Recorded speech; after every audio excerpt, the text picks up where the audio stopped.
Hello दोस्तों, story Aditya YT में आपका स्वागत है। शुरू करते हैं एक novel, mafia arrange marriage part 4, chapter 51। भगत अब कार से बाहर निकल गया था और सामने देखता है जहां इस वक्त करीब 40 साल का आदमी खड़ा था, जो देखने में 40 नहीं बल्कि 30 का ही लग रहा था। भगत अब अपनी जेब में हाथ डाल के खड़े होते हुए, ओह तो तुम ही गए अपने भाई को बचाने के लिए मिस्टर विवेक गुप्ता। विवेक गुप्ता, तुम्हारी हिम्मत कैसे हुई मेरे भाई को किडनैप करने की। कह के वो अब आगे बढ़ने वाला होता है कि तभी लियो बीच में आ जाता है। एओआर विवेक को रोकते हुए, अरे इतना आसान थोड़ी है हमारे बॉस तक पहुंचना। विवेक, तुम्हारी दुश्मनी मुझसे है तो उसको जाने दो, मैं आ गया ना तुम्हारे सामने। विनीत, ऐसे कैसे छोड़ दे, उसकी वजह से ही हमारी भाभी को कितनी परेशानी हुई पता है। और किसने कहा था भाभी का साइको आशिक बनने के लिए। मेरे भाई क्या कम था कि वो भी और तुम हो कि छोड़ने की बात कर रहे हो। तभी उसको खुद पर भगत की नजर फील होती है तो वो भगत की तरफ देख के अपने दांतों को दिखा देता है।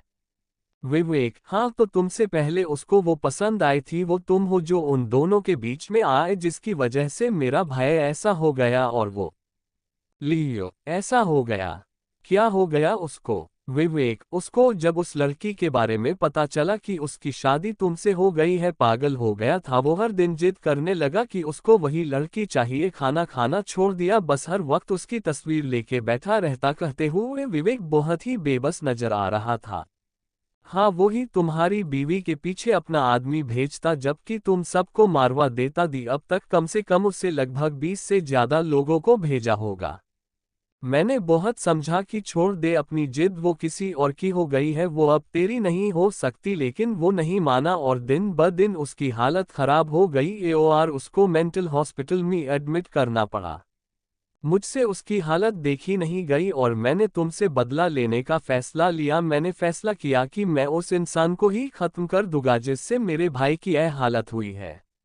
इसलिए मैंने अपनी बाहें के साथ मिलकर तुम्हारी बीवी को मारने का प्लान बनाया।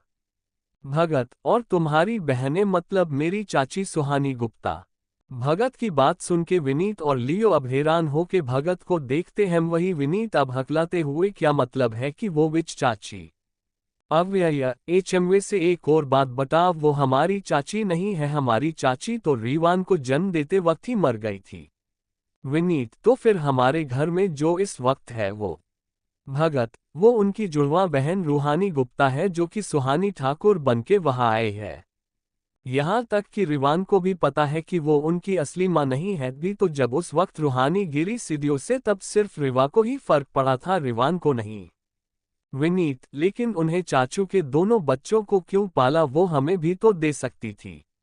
भगत, बच्चों नहीं सिर्फ बच्चे को, क्योंकि रीवा तो उनकी अपनी बेटी है। शायद तुमने ध्यान सुना नहीं मेरी बात की, हमारी चाची रिवान को जन्म देते समय ही मर गई थी। विनीत, क्या। विवेक, हाँ रूह दीदी किसी से प्यार करती थी और वो लड़का उनको प्रेग्नेंट करके छोड़ गया था जिससे रीवा हुई, और रीवान को भी उन्होंने ही पाला था लेकिन बस तुम लोग की प्रॉपर्टी के लिए। भगत, और उस दिन वो काले नकाब वाले आदमी भी तुम ही थे जो उस दिन घर में आए थे और अस्पताल में भी। विवेक, हाँ मैंने ही तुम्हारी बीवी को धक्का दिया था और वहां तेल गिराया ताकि वो वहां से फिसल के गिरे, लेकिन वो तो कुछ ज्यादा ही चालाक थी इसलिए मुझे उसको धक्का देके गिराना पड़ा। लेकिन मैं तुम्हारी बीवी को नहीं मार सका, टीके क्या तुम्हारे बच्चे को तो। तभी विवेक के मुंह पे एक पन आके पड़ाता है जो विनीत ने लगाया था। विनीत, सेल कुत्ते कमीने, तेरी हिम्मत कैसे हुई हाँ मेरी भाभी और भतीजे को चोट पहुंचाने की। विनीत अभी आगे और विवेक को मारता, तब तक वहां विवेक के गार्ड आ जाते हैं जो कि वहां छुप के बैठे। ए फ्लैट वहां आने से ही गोलियों की बौछार शुरू हो जाती है जो ऐप कब रुकने वाली थी A2 वही लोग जाने। तब तक भगत, विनीत और लियो ने गन निकाल ली थी क्योंकि वो किसी भी हालत में गौरव को नहीं छोड़ सकते थे। करीब आधे घंटे तक वो सब चलता है लेकिन अचानक फिर वहां एक बम आके गिरता है और उसमें से धुआं निकलता है। इसके साथ ही गोलियों की आवाज़ रुक जाती है। करीब 15 मिनट के बाद जब धुआं हटता है तो भगत और विनीत देखते हैं कि विवेक के गार्ड्स ने उनके गार्ड्स को मार के गौरव को ले जा रहे हैं। ये देख के विनीत जल्दी से हरकत में आके गोली आला देता है जो कि गौरव के शोल्डर पर आके लगाती है। विवेक है देख के जोर से चिल्लाता है गौरव और फिर विनीत की तरफ देख के उसकी तरफ गोली चला देता है। वही विनीत जो गौरव की तरफ जा रहा था उसे पकड़ने के लिए उसका कोई ख्याल ही नहीं था कि उसकी तरफ गोली आ रही है। अब गोली उसके सीने को छूने वाली होती है कि तभी कोई उसके सामने आ जाता है और गोली उस इंसान के सीने पर लग जाती है और वही विनीत की उस इंसान को देख के चीख निकल जाती है। वही शेखावत विलमी शिवानी जो अभी अपने कमरे में बैठी थी अपने और भगत के शादी की फोटो को प्यार से देख रही थी, उसके हाथ से अचानक फोटो गिर जाती है और उसकी सांस अचानक तेज तेज चलने लगती है और उसको बहुत ज्यादा घबराहट होने लगती है। वो अब नीचे झुककर फोटो देखते हैं। किशन भगवान है क्या हो गया है, वो ठीक तो है ना, मुझे अचानक इतना अजीब क्यों लग रहा है, प्लीज वो जहां भी उनको सही सलामत रखना। काके वो ऐप जल्दी से कमरे से निकल के बाहर आ जाती है। वो अब नीचे सीढ़ियों से दौड़ते हुए जाती है लेकिन यही वो सबसे नीचे पूछने वाली होती है कि तभी वो करीब 7 के 8 सीढ़ियों पर आके उसका पैर तेज दौड़ने की वजह से फिसल जाता है और वापस वो वहां से गिर जाती है जिसके साथ उसकी भी एक एक निकल जाती है। और वही मोहिनी जी जो कि किचन में खाने तैयारी करवा रही थी वो अब किचन से बाहर आके फिर से शिवानी को ऐसा गिरता देखती है तो उनकी एक चिक वापिस से निकल जाती है और वो जोर से चिल्लाती है शिवानी बेटा। चैप्टर 52 मोहिनी जी जल्दी से रश शिवानी के पास आती है जो अपना सिर पकड़ के बैठ थी। वो ज्यादा ऊंचाई से नहीं गिरी थी इसलिए उसको बस थोड़ी ही चोट लगती इस बार, लेकिन वो भी सर पर ही लगी थी। लेकिन अब तक वो पहले वाले एक्सीडेंट से ही नहीं बाहर आई थी और दूसरा एक्सीडेंट हो गया इसलिए उसके शरीर का नुकसान होना तो तय था। मोहिनी जी अब जल्दी से शिवानी के पास आके उसको पकड़ती है लेकिन तब तक वो बेहोश हो गई थी। वो अब चिल्ला चिल्ला के सबको बुलाती है और डॉक्टर को बुलाने का बोलती है। वही रिवान जो अंदर आ ही रहा था वो अब शिवानी की हालत देख के जल्दी से डॉक्टर को कॉल कर देता है और शिवानी की तरफ आके उसको जल्दी से गोद में उठा के कमरे की तरफ बढ़ जाता है। वही जो ऊपर खड़ी रिया सब देख रही थी। वो मुंह बनाते हुए भाभी के समय इतना हलला और जब मेरी माँ को चोट पहुंची थी तब तो सब लोग पता नहीं कहाँ मर गए थे, कह के वो अब किसी को कॉल लगाने का प्रयास करती है और अंत में उसका कॉल लग भी जाता है। वो अब जल्दी से हेलो सिमा तुम कहाँ हो यार, 2 दिन से गायब हो, तुम ठीक तो हो ना। सिमा हाँ मैं ठीक हूँ और मैं वापस जा रही हूँ क्योंकि माँ की तबीयत अचानक बिगड़ गई है और मेरा जाना जरूरी है। रिया ठीक है ध्यान से जाना, मैं माँ को बोल दूंगी, कह के वो कॉल कट देती है और अंदर जाती है अपने कमरे में। वही डॉक्टर भी फटाफट आ गया था और रावण्य को एक कर रहा था। उसने शिवानी को नई पत्ती भी कर दी थी। वो तो शुक्र था कि शिवानी को इस बार ज्यादा लग नहीं थी, बस सर के ऊपर थोड़ी सी चोट आई थी। डॉक्टर अब मोहिनी जी से देखिए इन्हें थोड़ी देर में इनको होश आ जाएगा, बस बेहोश हो गई है और चिंता करने की जरूरत नहीं है, ज्यादा चोट नहीं लगी है इसलिए। और फिर डॉक्टर एक इंजेक्शन शिवानी को लगा के वहां से चले जाते हैं और रिवान उसको बाहर तक छोड़ने जाता है। आरती जी शिवानी के पास बैठ के उसके सर को सहलाते हुए पता नहीं किसकी नजर लग गई है मेरी बेटी को जो इसकी खुशियां टिक ही नहीं रही। वही दूसरी तरफ विनीत भगत को पकड़ता है जिसके बाजू पर गोली लगी थी। विनीत अपने भाई को संभालते हुए भाई आप क्यों आ गए मेरे बीच में, तब तक लियो भी आ गया था। लियो बॉस आप। भगत मुझे छोड़ो मैं ठीक हुए को कुछ नहीं है, पहले ही सीने पर 1000 गोलियां खा के भी जिंदा हूं, इतनी सी गोली मेरा कुछ बिगाड़ नहीं सकती। तभी लियो सामने देखता था जहां अब विवेक गौरव को लेके जा चुका था। विनीत और लियो अब भगत को संभाल के कार तरफ ले जाते हैं, तभी वहां एक और कार आके रुकती है जिसमें से साहिल और निखिल बाहर निकलते हैं। निखिल भगत के पास जाके तू ठीक है, कैसा हुआ? विनीत अभी बात करने का समय नहीं है, भाई को हॉस्पिटल ले जाना होगा। भगत नहीं यहीं पे डॉक्टर को बुला लो, मैं यहीं पे इलाज करा लूंगा, मुझे हॉस्पिटल नहीं जाना। साहिल लेकिन भगत मैंने कहा ना मैं नहीं जाऊंगा कहीं भी। सबको अब भगत की बात मान के डॉक्टर को वहीं पे बुलाना पड़ता है। सब लोग भगत को अंदर ले जाते हैं और डॉक्टर भी वहीं पे आ जाता है। डॉक्टर अक्सर भगत के इलाज के लिए आता है इसलिए उससे पता था कि भगत एक माफिया डॉन है। डॉक्टर अब भगत के होश में रहते ही उसकी गोली को निकालते हैं और उसकी पत्ती भी कर देते हैं। और वो डॉक्टर वहां से जाने वाले होते हैं कि तभी वो पीछे मुड़ के वो मिस्टर शेखावत, वो आपकी पत्नी। भगत जैसे ही शिवानी के बारे में सुनता है उसके कान खड़े हो जाते हैं। वो अब डॉक्टर की तरफ अपनी आईब्रो उचका के देखता है तो डॉक्टर अपना लार निगलते हुए, वो आपकी बीवी शायद फिर से सीढ़ियों से गिर गई थी। बस इतना ही सुनना था कि भगत वैसे ही खड़े होते हुए वहां से बाहर निकल जाता है।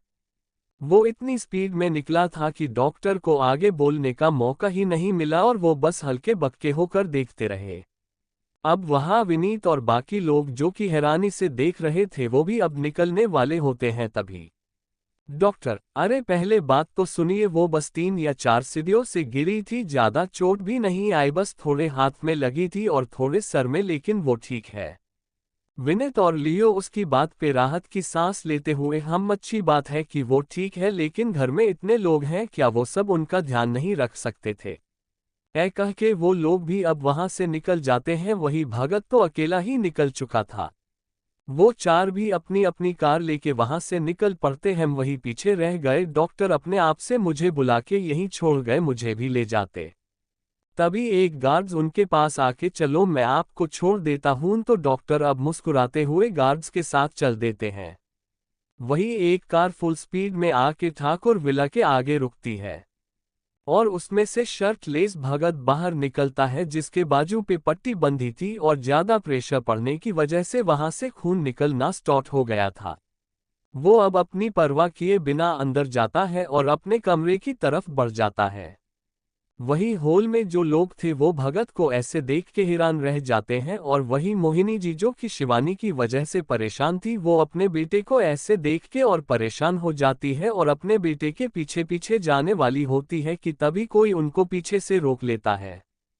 वही भगत अब अपने कमरे में जाके देखता है जहां शिवानी इस वक्त बेहोश पड़ी थी और उसके बाजू में ही अन्या और आरती जी बैठी थी। आरती जी अब किसी की आहट से सामने देखती है तो भगत को ऐसे देख के जल्दी से उसके पास जाके, बेटा आपको एक क्या? लेकिन भगत उनको इग्नोर करके रावण्य के पास बैठ जाता है और उसका हाथ पकड़ के, वाइफ क्या कर रही हो तुम? क्या तुमने सोच लिया ही कि मुझे विधुर बना के ही मानोगी? हाँ, अपना थोड़ा सा ख्याल नहीं रखा जाता तुमसे, हर पल बस सबको परेशान करना है, देखो कैसे तुम्हारे लिए दौड़ के आया हूं मैं। वही आरती जी से अपनी बेटी और दामाद की हालत देखी नहीं जाती, इसलिए वो अन्या को लेके वहां से चली जाती है। अब वहां सिर्फ शिवानी और भगत थे। भगत अभी भी उसका हाथ पकड़ के बैठा था। तभी भगत की आंख में से एक आंसू बूंद बनके शिवानी के हाथ पर गिरता है। इसी के साथ शिवानी के हाथ में हलचल होती है और वो अब धीरे से अपनी आंखें खोल के अव्यय को देखती है, जो उसका हाथ पकड़ के अपनी आंख को बंद करके अपना चेहरा लगा के बता था। ये देख के रावणिया आपीस शिवानी का आवाज सुनने के बाद अब शिवानी को देखता है और एकदम से उसके ऊपर आके, हार्ट बीट तुम होश आ गया, कह के वो अब शिवानी के पूरे चेहरे को चूम लेता है। शिवानी अपना हाथ भगत के चेहरे पर रख के, हाँ मुझे क्या होना था, कह के वो अब भगत के होठों पर एक छोटा पैक दे देती है। ये देख के भगत थोड़ा हैरान होते हुए, तुमने मुझे किस किया? तुमने मुझे सामने से किस किया? शिवानी, पहले बार थोड़ी किया है आपको किस, हम तो इससे भी ज्यादा, कह के वो अब चुप हो जाती है और उसका चेहरा एकदम से लाल हो जाता है। भगत अब समझ जाता है कि याददाश्त वापस आ गई है। इस सोच के वो खुश भी होता है और सबसे ज्यादा दुखी भी, क्योंकि अब वो बेबी के बारे में पूछती या गर्भपात के बारे में सुनती है, उसके लिए किसी हॉट ब्रेक से कम नहीं होगा। भगत अब शिवानी के होठों को अपने होठों में लेके पैशनेट किस करने लगता है। तभी चैप्टर 53। भगत अब शिवानी के ऊपर आके उसको पैशनेट किस करने लगा था। वही शिवानी जो कि उसका साथ देने के लिए उसके हाथ को उठती है कि उसकी नज़र अपने हाथ पर जाती है जहां खून लगा था। यह देख के वो घबरा जाती है और भगत को खुद से दूर करने लगती है, लेकिन भगत उसके ऊपर से हटने की जगह और उसके ऊपर हावी होने लगता है। करीब 15 मिनट की किस बाद भगत अब शिवानी को देखता है, जो लंबी लंबी सांस ले रही थी और उसको ही गुड़ गुड़ के देख रही थी। यह देख के भगत, ऐसे मत देखो वरना मैं अभी सब कुछ शुरू कर दूंगा। और भगत की ऐसी बातें सुन के तो शिवानी की आंखें ही बाहर आ जाती है और उसके गाल लाल हो जाते हैं। लेकिन फिर वो एकदम से वो खून कह के वो पहले अपना हाथ देखती है जो सही सलामत था लेकिन वहां खून लगा हुआ था। फिर वो भगत के हाथ को देखती है जहां से खून टपक रहा था। यह देख के वो जल्दी से, आपको तो चोट लगी है और आप उठिए जल्दी, मुझे आपकी चोट पर पट्टी करनी होगी, कह के वो भगत को उठाने लगती है। लेकिन उठने की जगह अव्यय उसके ऊपर सोते हुए, पहले मुझे सोना है, प्लीज थोड़ी देर ऐसे ही रहने दो। शिवानी, आह क्या कर रहे हो, मेरी बॉडी पहले से ही टूटी हुई है और आप हो कि और तोड़ने पर लगे हो, उठिए पट्टी करने दीजिए मुझे, फिर सो जाना। भगत, नहीं, तुम फिर मुझे खुद के ऊपर आने नहीं दोगी, कितने दिन हो गए मुझे तुम्हारे ऊपर सोए हुए, कह के वो शिवानी की गर्दन को चूम लेता है। शिवानी के पूरे शरीर में इससे रोंगटे खड़े हो जाते हैं। तभी एक आवाज आती है, और अब तो तुम्हें उससे 1 महीने के लिए दूर रहना है, तो यह ख्याल छोड़ दो। शिवानी और भगत अब हैरानी से सामने देखते हैं जहां इस वक्त मोहिनी जी खड़ी थी और भगत को गुरु रही थी। मोहिनी जी भगत को दांतते हुए, भगत है क्या तुम्हें पता है ना वो अभी भी ठीक नहीं हुई है, और फिर तुम हो कि उसके साथ। रावण तो शर्म के मारे मोहिनी जी को देख भी नहीं रही थी। वही भगत मोहिनी जी को घूरते हुए, माँ आप मेरी माँ हो कि दुश्मन, ऐसे कोई कपल के कमरे में घुसता है क्या और अपने बेटे और बहू को ऐसा रोमांस करता हुआ देखता है कोई। मोहिनी जी, नहीं देखता होगा, लेकिन मैं यहाँ तुम्हारी पत्ती करने के लिए आई हूँ और रावण्य को देखने आई थी, इसको उसे मिलाना है। और तुम खड़े हो, मैं तुम्हारी पत्ती कर देती हूँ। और शिवानी अब 1 या 2 महीने के लिए जा रही है अपने मायके, वहां वो जल्दी ठीक होगी। भगत जो कि अब खड़ा हो गया था, जिससे शिवानी की जान में जान आई थी, क्योंकि भगत कहाँ और शिवानी कहाँ, और वैसे भी वो टूटी फूटी हुई थी। भगत, माँ आप ऐसा कैसे कर सकती हैं, आपको पता है मैं अपने हार्ट बीट के बिना। मोहिनी जी, तुम अपनी माँ से जबान लड़ोगे। भगत अब वहां रखे सोफे पर बैठ जाता है, लेकिन उसकी अभिव्यक्ति, एक्सप्रेशन अभी भी सख्त ही थे। मोहिनी जी सबको अंदर बुलाती है और वो सब अब शिवानी के पास जाके उसकी खबर पूछने लगते हैं। सबको खुशी भी होती है कि उसकी याददाश्त वापस आ गई, लेकिन दुख भी होता है कि अब उसको जब अपने मिसकैरेज के बारे में पता लगेगा तो वो कितनी दुखी होगी कि उसका पहला बच्चा नहीं रहा। भगत वही अपनी नजरों को शिवानी पे टिकाए बैठा था, जो सबसे हंस के मिल रही थी, लेकिन उसकी हंसी के पीछे उसका दुखी चेहरा बस उसको ही देख रहा था जैसे शिवानी को पता है कि उनकी निशानी अब नहीं रही, लेकिन वो किसी को नहीं दिखा रही है। बेशक वो एक समझदार लड़की थी, जिसे समझ आ गया था कि उसके साथ इतना बड़ा हादसा हुआ है तो बच्चा शायद नहीं होगा। वही शिवानी की भी एक नज़र भगत को दिखती है और फिर अपनी नज़र वापस फेर लेती है, जो कि भगत को खल गई थी। मोहिनी जी अब भगत से जो उसकी पत्ती कर रही थी। मोहिनी जी, उसको ऐसे देखना बंद करेगा, दिख नहीं रहा वो असहज हो रही है वो। भगत, हमारा बेबी होने वाला था माँ, और आप कह रही हैं कि उसको मेरी नज़रें असहज कर रही हैं। मोहिनी जी, अरे पागल आदमी, तुम वो सब अकेले में करते हो, अभी तू उसको सबके सामने मजनू की तरह क्यों परेशान कर रहा है। भगत, क्योंकि मैं उसका मजनू ही तो हूँ, प्लीज उसे मुझसे दूर मत भेजिए, मैं रह नहीं पाऊंगा। मोहिनी जी, समझ भगत, अभी उसका यहाँ रहना सही नहीं होगा, वहाँ उसके मम्मी पापा उसको अच्छे से रख पाएंगे तो वो जल्दी ठीक हो जाएगी। और यहाँ तुम सबसे ऊपर के फ्लो पर रहते हो, मुझे वापस डर लग रहा है कहीं कुछ और वहाँ उसके पास सब हो गए, यहाँ हमारा कुछ पता नहीं होता कौन कहाँ है और कौन कहाँ नहीं।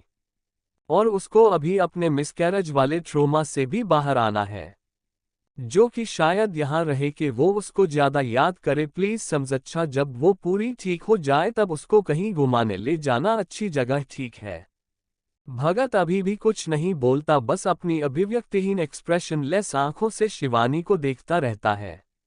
मोहिनी जी अब गहरी सांस लेके हो गई कह के खड़ी होती है और भगत से, अब ज्यादा प्रेशर मत देना, गांव को ठीक होने देना, कह के वो अब सब लोगों के पास जाके, मुझे लगता है कि अब तुम लोग मिल लिए हो तो चलो डिनर के लिए, और मैं तुम दोनों का यही भिजवा देती हूँ, आज यही खा लो के, कह के वो अब सबको ले जाती है और सब उनके पीछे चल पड़ते हैं। विनीत अब अपने भाई के पास जाके, भाई आप ठीक तो हो ना।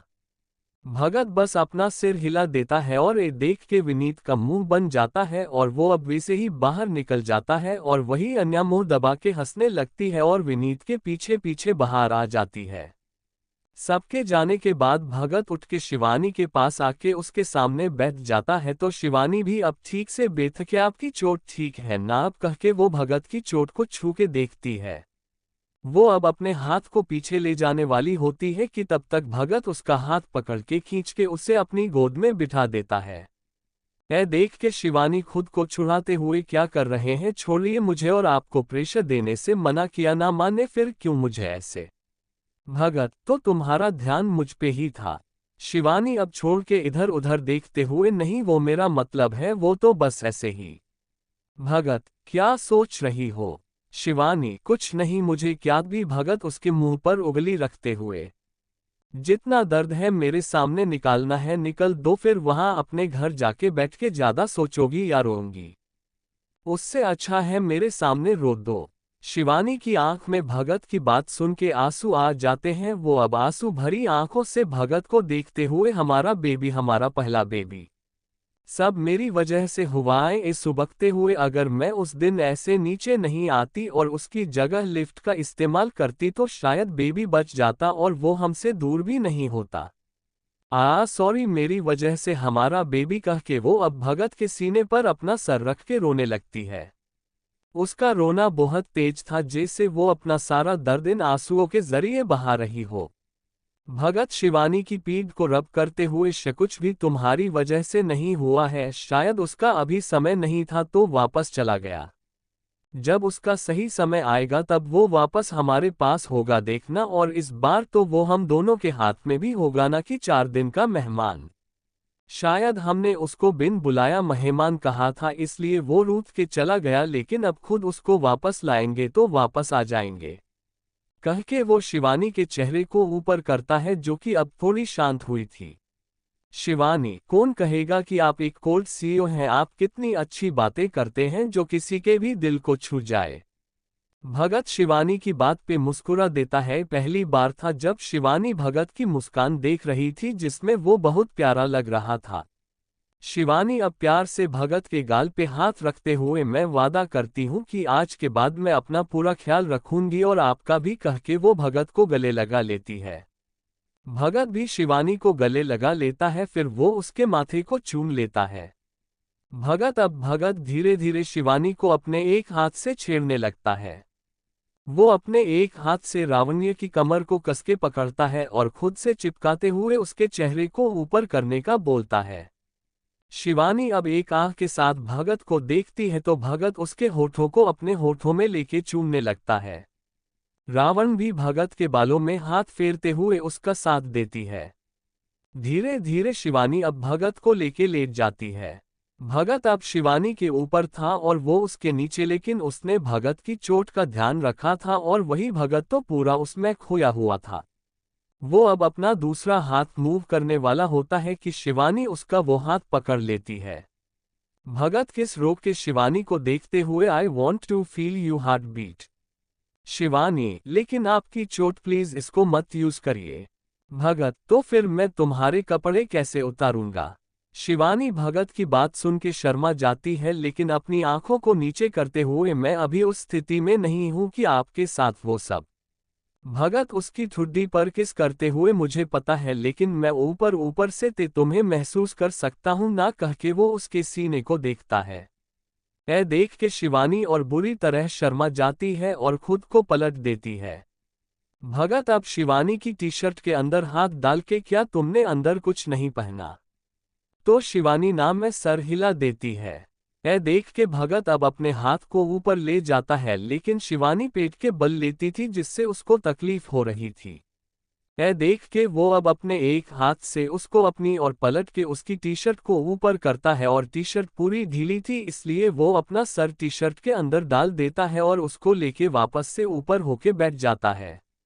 यह देख के शिवानी शौक वाले स्टेट में चली जाती है लेकिन फिर तब होश में आती है जब उसको भगत के होंठ अपने वहां फील होता है जिससे उसकी एक सिसकी निकल जाती है। कहाँ फील होते हैं सैम सनाया जाव ऐप पूर्णिमा के चांद का चेहरा। भगत अब थोड़ा आगे बढ़ता है कि तभी दरवाजा खटखटाता है। ए देख, शिवानी अब भगत के सर को अपनी टी शर्ट के अंदर से बाहर निकालती है। भगत के चेहरे पर अभी चिढ़ने वाले एक्सप्रेशन जैसे बोल रहा हो, क्यों निकला मुझे बाहर। ए देख के शिवानी हंसते हुए, वो बाहर कोई है, आप जाके देखेंगे। भगत अब खड़ा हो जाता है और शिवानी को देखते हुए, ज्यादा हंसो मत, अपना काम में आके पूरा करूंगा कह के वो अपने होठों पर जीभ फिरा के उसके सीने को देखता है तो शिवानी जल्दी से अपने सीने को ढक लेती है और मुड़ जाती है। भगत दूर के पास जाके दरवाजा खोलता है तो सामने एक नौकरानी खड़ी थी खाने की ट्रॉली लेके। यह देख के भगत अब अपने एक हाथ से ट्रॉली लेके दरवाजे को बंद कर देता है और वो नौकरानी भी वहां से चली जाती है। वैसे तो उसके फ्लो में ज्यादातर मेल वर्कर आते थे, लेकिन लावण्य की वजह से अब वहां से फीमेल वर्कर को ही अनुमति दी गई थी।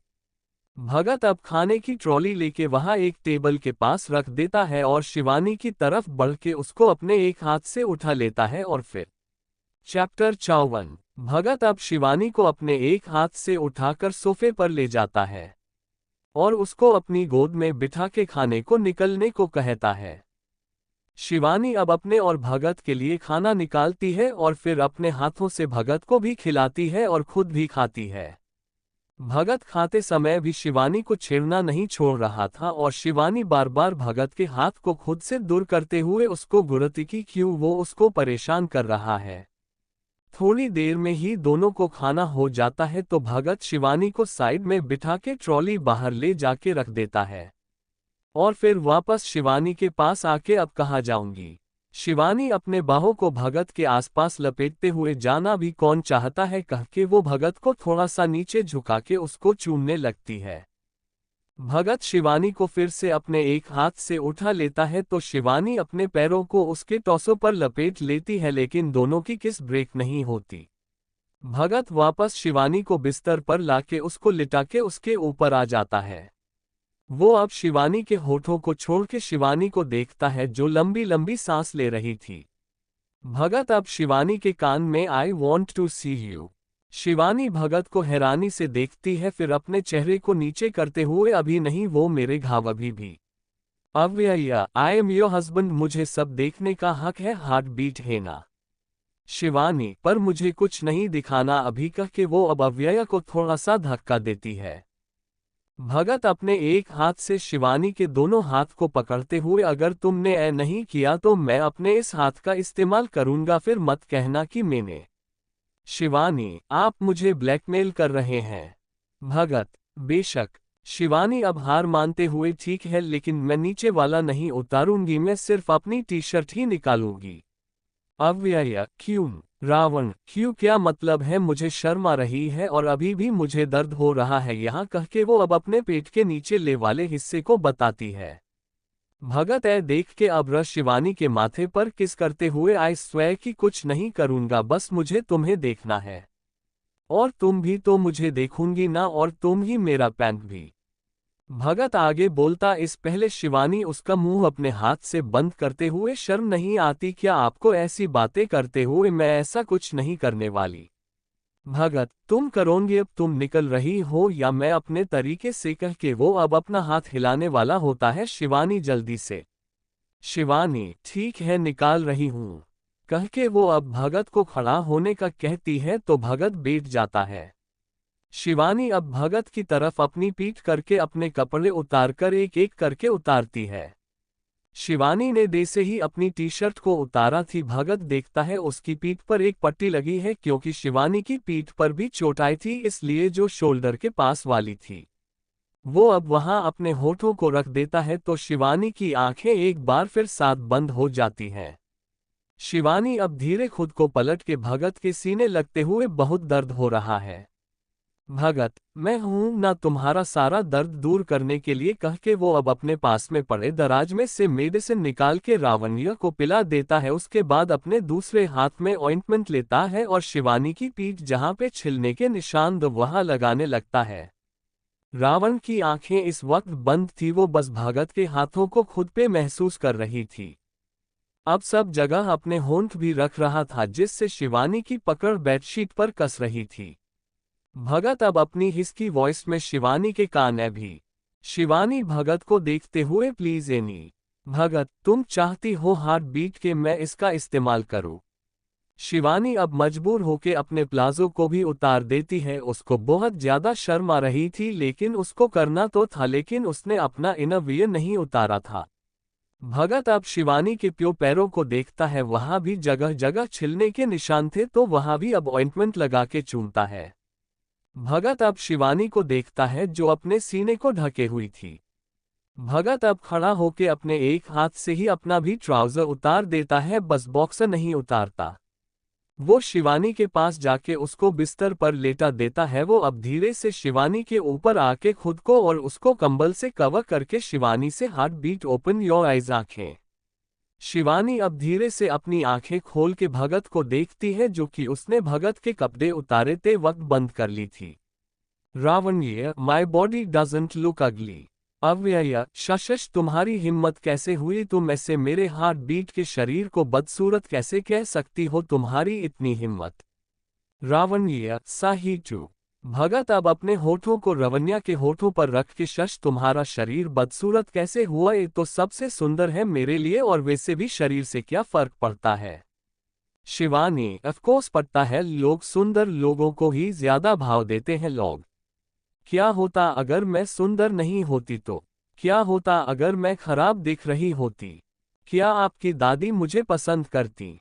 क्या आप मेरे पास आते? उसने इतना ही कहा था कि उसकी एक आह निकल जाती है, क्योंकि भगत ने अपने होठों को उसके ब्रेस्ट पर रख दिया था और वो अब वहां काट रहा था। रावण, ये apples don't bite it, it's paining. Bhagat, तो तुम्हारे शब्द भी तो मुझे दर्द दे रहे हैं। बीवी, तुम क्यों उनका इस्तेमाल कर रही हो?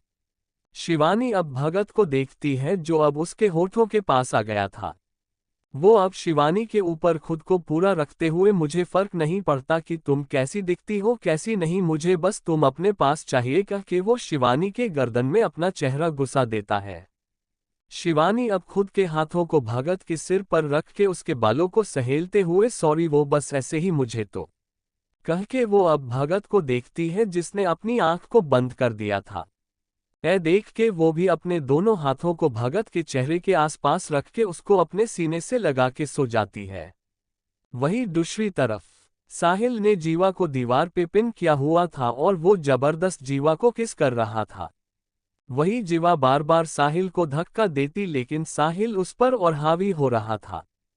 करीब 10 मिनट की किस के बाद साहिल किस रोक के जीवा को देखता है, जो लंबी लंबी सांस ले रही थी। ये देख के वो एक स्मार्ट करता है। वही जीवा जब शांत हो जाती है तो वो एक जटाक से थप्पड़ साहिल को जड़ देती है और इसके साथ साहिल की मुट्ठी बंद हो जाती है। वो जीवा के बालों को पकड़ के उसको अपने पास करके उसके हाथ पकड़ता है जिससे जीवा ने थप्पड़ मारा था। वो जीवा के उस हाथ को मरोड़ के उसके पीठ के पीछे करके, बहुत हिम्मत आ गई है ना, तुम मुझे हाथ थप्पड़ मारा तुमने साहिल आहूजा को। जीवा, तो आपकी हिम्मत कैसे हुई हमारे साथ दुर्व्यवहार करने की? आपने मुझे जबरदस्त किस की? साहिल, बीसीओज युवा माइन भूल रही तो याद दिला दूं कि हम दोनों तो एक ही बेड पे, एक ही बिस्तर पर, एक ही कंबल में, बिना कपड़ों के। जीवा अब चिल्लाते हुए, चुप हो जाओ, ऐसा कुछ नहीं हुआ था। वो आप थे जिसने मेरे साथ जबरदस्ती की थी। वो आप थे जो मुझे जबरदस्ती उठा ले गए थे, क्योंकि आपको उस वक्त लड़की की जरूरत। साहिल, सच में तुम्हें लगता है मैंने तुम्हारे साथ जबरदस्ती की थी? तुम्हें पता है मैं कौन हूं? साहिल आहूजा, जिसके आगे पीछे न जाने कितनी लड़कियां घूमती है, लड़कियां तरसती हैं मेरी एक नजर के लिए। जीवा, तरसती होगी, लेकिन मैं तरस नहीं आ रही आपको देखने के लिए, एक कह के वो अब खुद को छुड़ाने लगती है। लेकिन साहिल उसको और टाइट पकड़ते हुए, सच में? लेकिन तुमने तो मेरे साथ रात बिता ली, उसका क्या?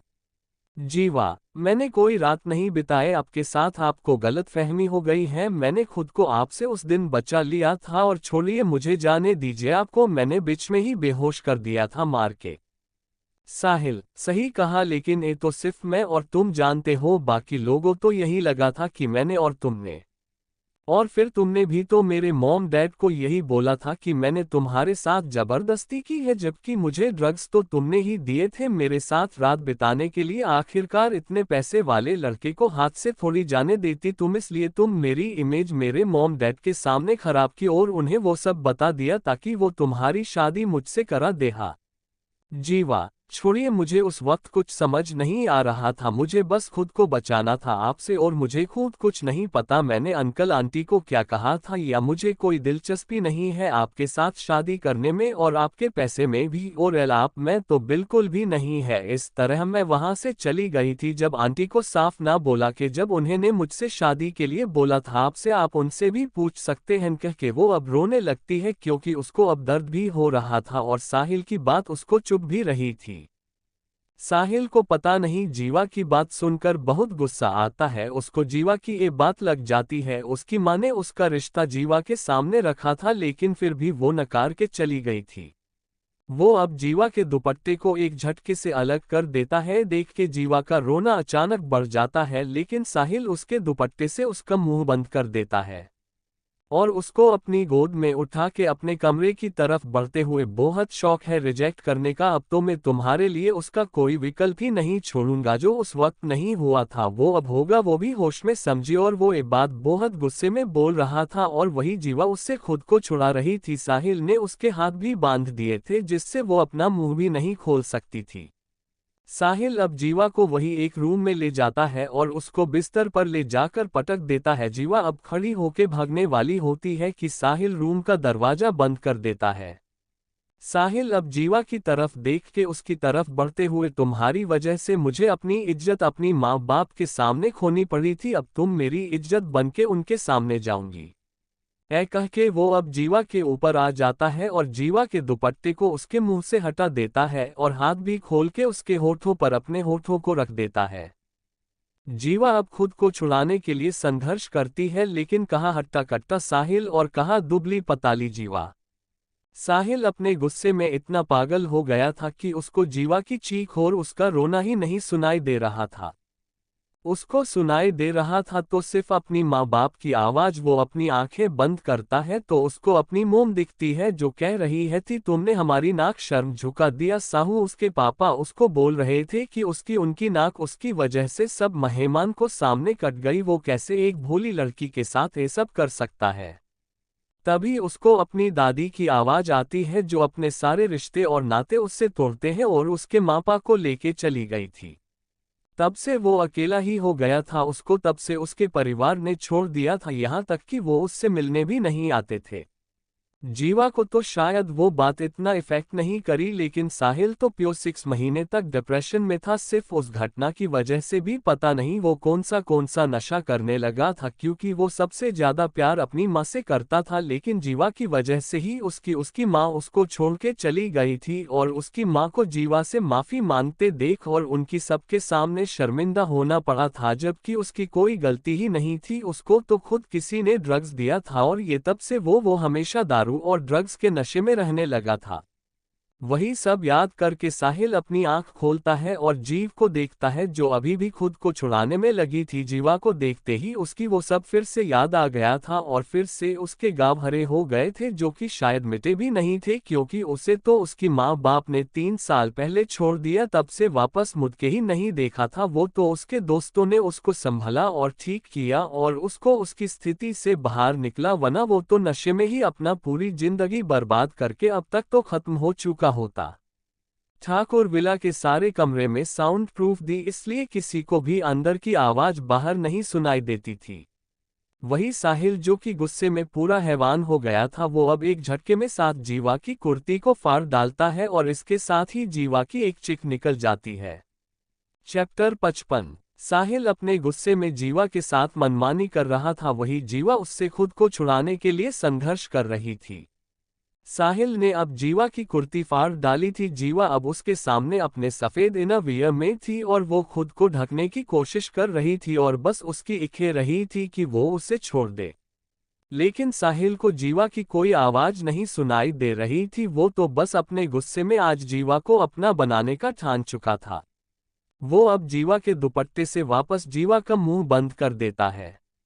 और अपना बेल्ट निकाल के उसके हाथों को भी बंद कर देता है जिससे वो खुद को ढक रही थी, जो अब समझ चुकी थी शायद आज वो नहीं बचने वाली। इस तरह वो अब अपनी आंखें बंद कर देती है। थोड़ी देर में ही साहिल उसके ऊपर आते हुए जीवा के कान में, बेबी मैं तुम्हारी तरह नहीं हूं जो तुम्हें अकेला छोड़ दूंगा, आज के बाद तुम मेरी हो जाऊंगी।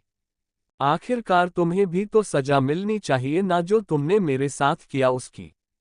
तुम्हारी वजह से मेरी माँ पापा और मेरी फैमिली मुझे छोड़ के चली गई, तुम्हारी वजह से मैं अकेला हो गया। तुम तो वहां से निकल गई आसानी से, लेकिन मैं वहां में अकेला रह गया, मुझसे वहां सब कुछ छीन गया, माँ बाप भाई बहन दादी, किसी ने मुझ पर भरोसा नहीं किया, सब ने तुम्हारी बात पे विश्वास किया और मुझे छोड़ के चले गए सब। मेरी माँ ने भी मुझ पे विश्वास नहीं किया, तुम एक बार तो उनको बता सकती थी ना कि आपका बेटा होश में नहीं था, आपके बेटे ने ये जानबूझकर नहीं किया, तुम एक बार। तुम्हें पता था ना मैं होश में नहीं था, वरना में तो हमेशा मैंने किसी को भी कभी गंदी नजर नहीं देखा था, किसी के साथ गलत करना तो दूर, और मैंने कभी तुम्हें भी उस नजर से नहीं देखा था। ऐसा कहते हुए उसकी आंखों में से एक आंसू की बूंद गिरे के जीवा के सीने पर पड़ती है, तब जीवा भी साहिल को देखती है। वो अब अपना दर्द भूल चुकी थी, उसको बस साहिल की आंखों में वो आंसू और उसका दर्द दिख रहा था। अब उसकी आंखों में आंसू अपने दर्द के नहीं लेकिन साहिल के दर्द के आ रहे थे। उसको अब गिल्ट महसूस हो रहा था कि उसने एक इंसान की जिंदगी खराब कर दी, उसकी वजह से एक इंसान उसके परिवार से अलग हो गया, उसकी वजह से एक माँ उसके बच्चे से अलग हो गई जो कि निर्दोष था। साहिल अब आगे बोलते हुए, तुम्हें पता है जब मुझे सब लोग छोड़ के चले गए थे मैं अकेला हो गया था, मैंने इससे निकलने के लिए नशा करना शुरू कर दिया, लेकिन फिर भी मुझे उससे उबर नहीं पाया, मुझे अंदर से बार बार वो बातें खटक रही थी। और सबसे ज्यादा बात मुझे कौन सी छवी थी पता है, यही कि मेरी माँ ने भी भरोसा नहीं किया मेरा। उन्हें तुम पे भरोसा किया और मुझे अकेला छोड़ के चली गई। मैं टूट गया था कि उस वक़्त मुझे भी किसी की ज़रूरत थी जो मुझे समझे, लेकिन उस कोई नहीं था, मेरे पास कोई नहीं था। मैंने खुद को अपना अपार्टमेंट में बंद कर दिया था और ड्रग्स लेने लगा था। एक कहते हुए वो अब अपने सर को जीवा के सीने पर रख के रोने लगता है। साहिल आगे बोलते हुए, 3 साल हो गए मुझे अपने मम्मा पापा को देखे हुए, उनके प्यार को महसूस किए हुए, वो तो अब मेरा चेहरा भी नहीं देखना चाहते। कहते हुए उसके आंसू अपने आप ही उसकी आंखों से बह रहे थे जो कि जीवा को पूरा गिला कर रही थी और अंदर ही अंदर जीवा को मार भी रहे थे। जीवा के भी आंसू साहिल के साथ ही बह रहे थे। वो अपने मन में, ऐ कृष्ण भगवान आंसूकारी दिडू में मैंने ऐ क्या कर दिया। वो अब अपने हाथों को और पैरों को हिलाती है ताकि वो साहिल को गले लगाकर उसे शांत कर सके, लेकिन वही साहिल को लगता है कि वो उसके दुख को सुनने कोई दिलचस्पी नहीं है और वह उससे दूर होना चाहता है क्योंकि वह जीवा को वहां काटता है। इसके साथ ही जीवा की आंखें मिलती हैं। साहिल, पता है कि तुम्हें मेरे दुख से कोई फर्क नहीं पड़ता, तुम तो अंदर ही अंदर खुश हो रही हो ना कि कैसे मैं तुम्हारे सामने रो रहा हूं। जीवा अब अपना सर ना में हिला के अपने हाथों को खोलने की कोशिश करती हूँ, लेकिन वही साहिल जो कि अपने दुख में इतना खो गया था कि उसको कुछ देख ही नहीं रहा था, वो अब खड़ा होकर अपनी शर्ट निकाल के फेंक देता है। जीवा साहिल के मस्कुलर और बेया बदन को देख के अपना चेहरा दूसरा साइड मोड़ लेती है। ये देख के साहिल अपनी पैंट उतर के जीवा के ऊपर आते हुए उसके फेस को टाइट पकड़ के खुद की तरफ करके मुंह फेरने की इजाजत नहीं है तुम्हें। अब तुम मुझे मेरे मॉम डैड के पास वापस ले जाऊंगी, तुम ही अब मुझ पर लागे सारा इल्जाम को मिटाऊंगी। अब पहले तुम्हें मैं अपना बनाऊंगा, उसके बाद शादी करके तुम्हें अपने घर ले जाऊंगा। जीवा को अब अपनी हालत पर तरस भी आ रहा था, लेकिन वो भी खुद को दोषी मानती है इसलिए वो भी अब कुछ नहीं करती है। लेकिन वो सही है, मैं खुद को ऐप साहिल को सौंप रही थी, वो अब खुद को पूरी तरह से शांत कर देती है। साहिल जो कि जीवा की गर्दन को चूम रहा था, वो जीवा को ऐसे अचानक शांत हुआ देख के उसके चेहरे को देखता है जहां जीवा ने अपनी आंखें बंद कर रखी थी और उसके टॉर्चर को बर्दाश्त कर रही थी। लेकिन साहिल को जीवा का चेहरा देख के उस पे बिल्कुल भी तरस नहीं आता क्योंकि उसके अंदर अभी भी गुस्सा भरा था जो शायद इतनी आसानी से नहीं जाने वाला था। वो अब जीवा के कपड़ों को फाड़ डालता है और एक झटके के साथ एंटर करता है जिसके साथ जीवा के आंसू बह जाते हैं क्योंकि मुंह तो उसका दुपट्टे से बंद था। लेकिन इस वक्त वो इस हालात में भी नहीं थी कि चिल्ला सके या खुद की मदद कर सके, और कहीं ना कहीं अब तो उसको अपना अपराध बोध हुआ था कि उसने क्या किया है। लेकिन यह भी सच था कि शायद ही अब वो साहिल नाम के इस जंगल से बाहर आ सके। उसने खुद अब सब कुछ कृष्ण बागवान पे छोड़ दिया और अपनी आंख बंद कर ली थी और अपने ऊपर रहे आदमी को खुद के साथ मनमानी करने दे रही थी। करीब 3 घंटे तक अपनी मनमानी करने के बाद साहिल वही साइड में लेट जाता है और जीवा को देखता है जो कि सीलिंग को देख रही थी। उसकी आंखों में आंसू भी सूख चुके थे, बॉडी पर एक भी कपड़ा नहीं था, बस जगह जगह काटने के निशान थे। वो बस अपनी सुनी आंख के साथ ही ऊपर देख रही थी। तभी उसको एक ठंडा हाथ अपने पेट पर महसूस होता है, तो साइड में देखती है जहां साहिल अब उसको ही देख रहा था।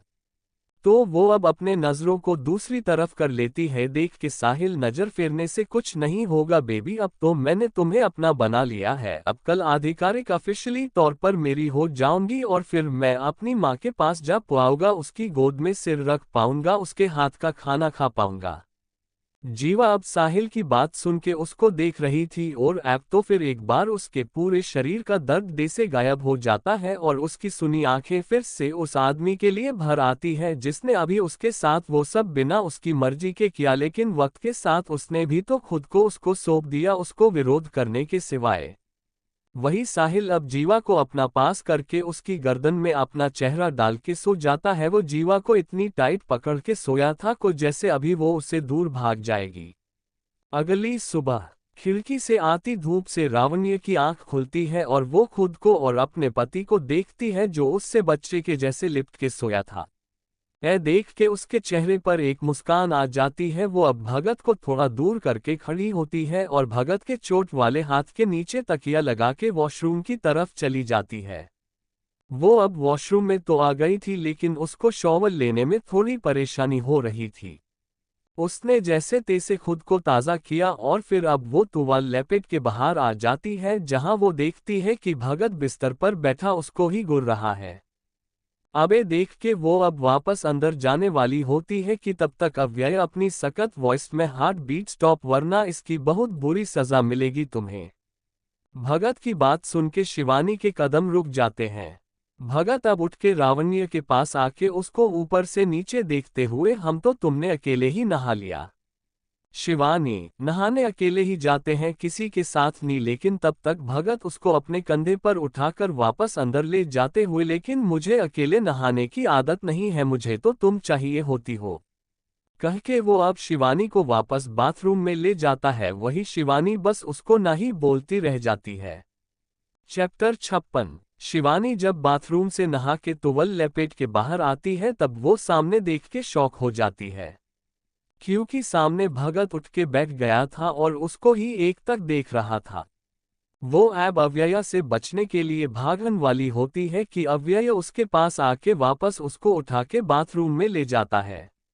वो शिवानी को शॉवर के नीचे खड़ा करता है और शावर ऑन कर देता है। ए देख के शिवानी, ए आपने क्या किया, आपको चोट गिली नहीं करनी थी। भगत अब उसके होठों के पास जाके शक्ल के वो शिवानी के होठों को अपने होठों में ले लेता है और किस करने लगता है। थोड़ी देर में ही जब वो किस करना रोक के उसको देखता है तो शिवानी मुंह बनाते हुए, आपने ब्रश भी नहीं किया था और मुझे किस कर लिया, कितना गंदे है आप लोग। भगत अब शिवानी को अपनी आंखें छोटी करके घूरते हुए, क्या कहा तुमने? शिवानी, बेहरे नहीं है आप, समझे?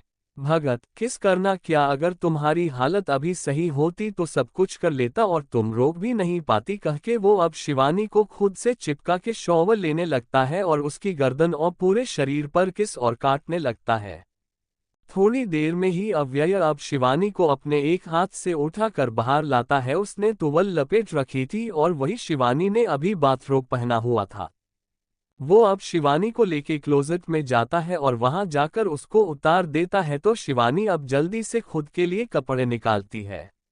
वही भगत बस उसको देख रहा था। शिवानी ने अब एक बनारसी सूट निकाला था और वो भगत के लिए भी कपड़े निकाल के उसको देती है, तो भगत वही अपने कपड़े पहनने लगता है।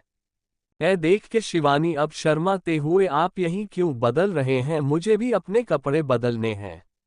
भगत अपना पैंट पहनते हुए, तो किसने मना किया, वैसे तुम्हें यही कपड़े बदलने हैं, और वैसे भी मैं तुम्हारा पति हूं तो मेरे सामने तुम बदल सकती हो।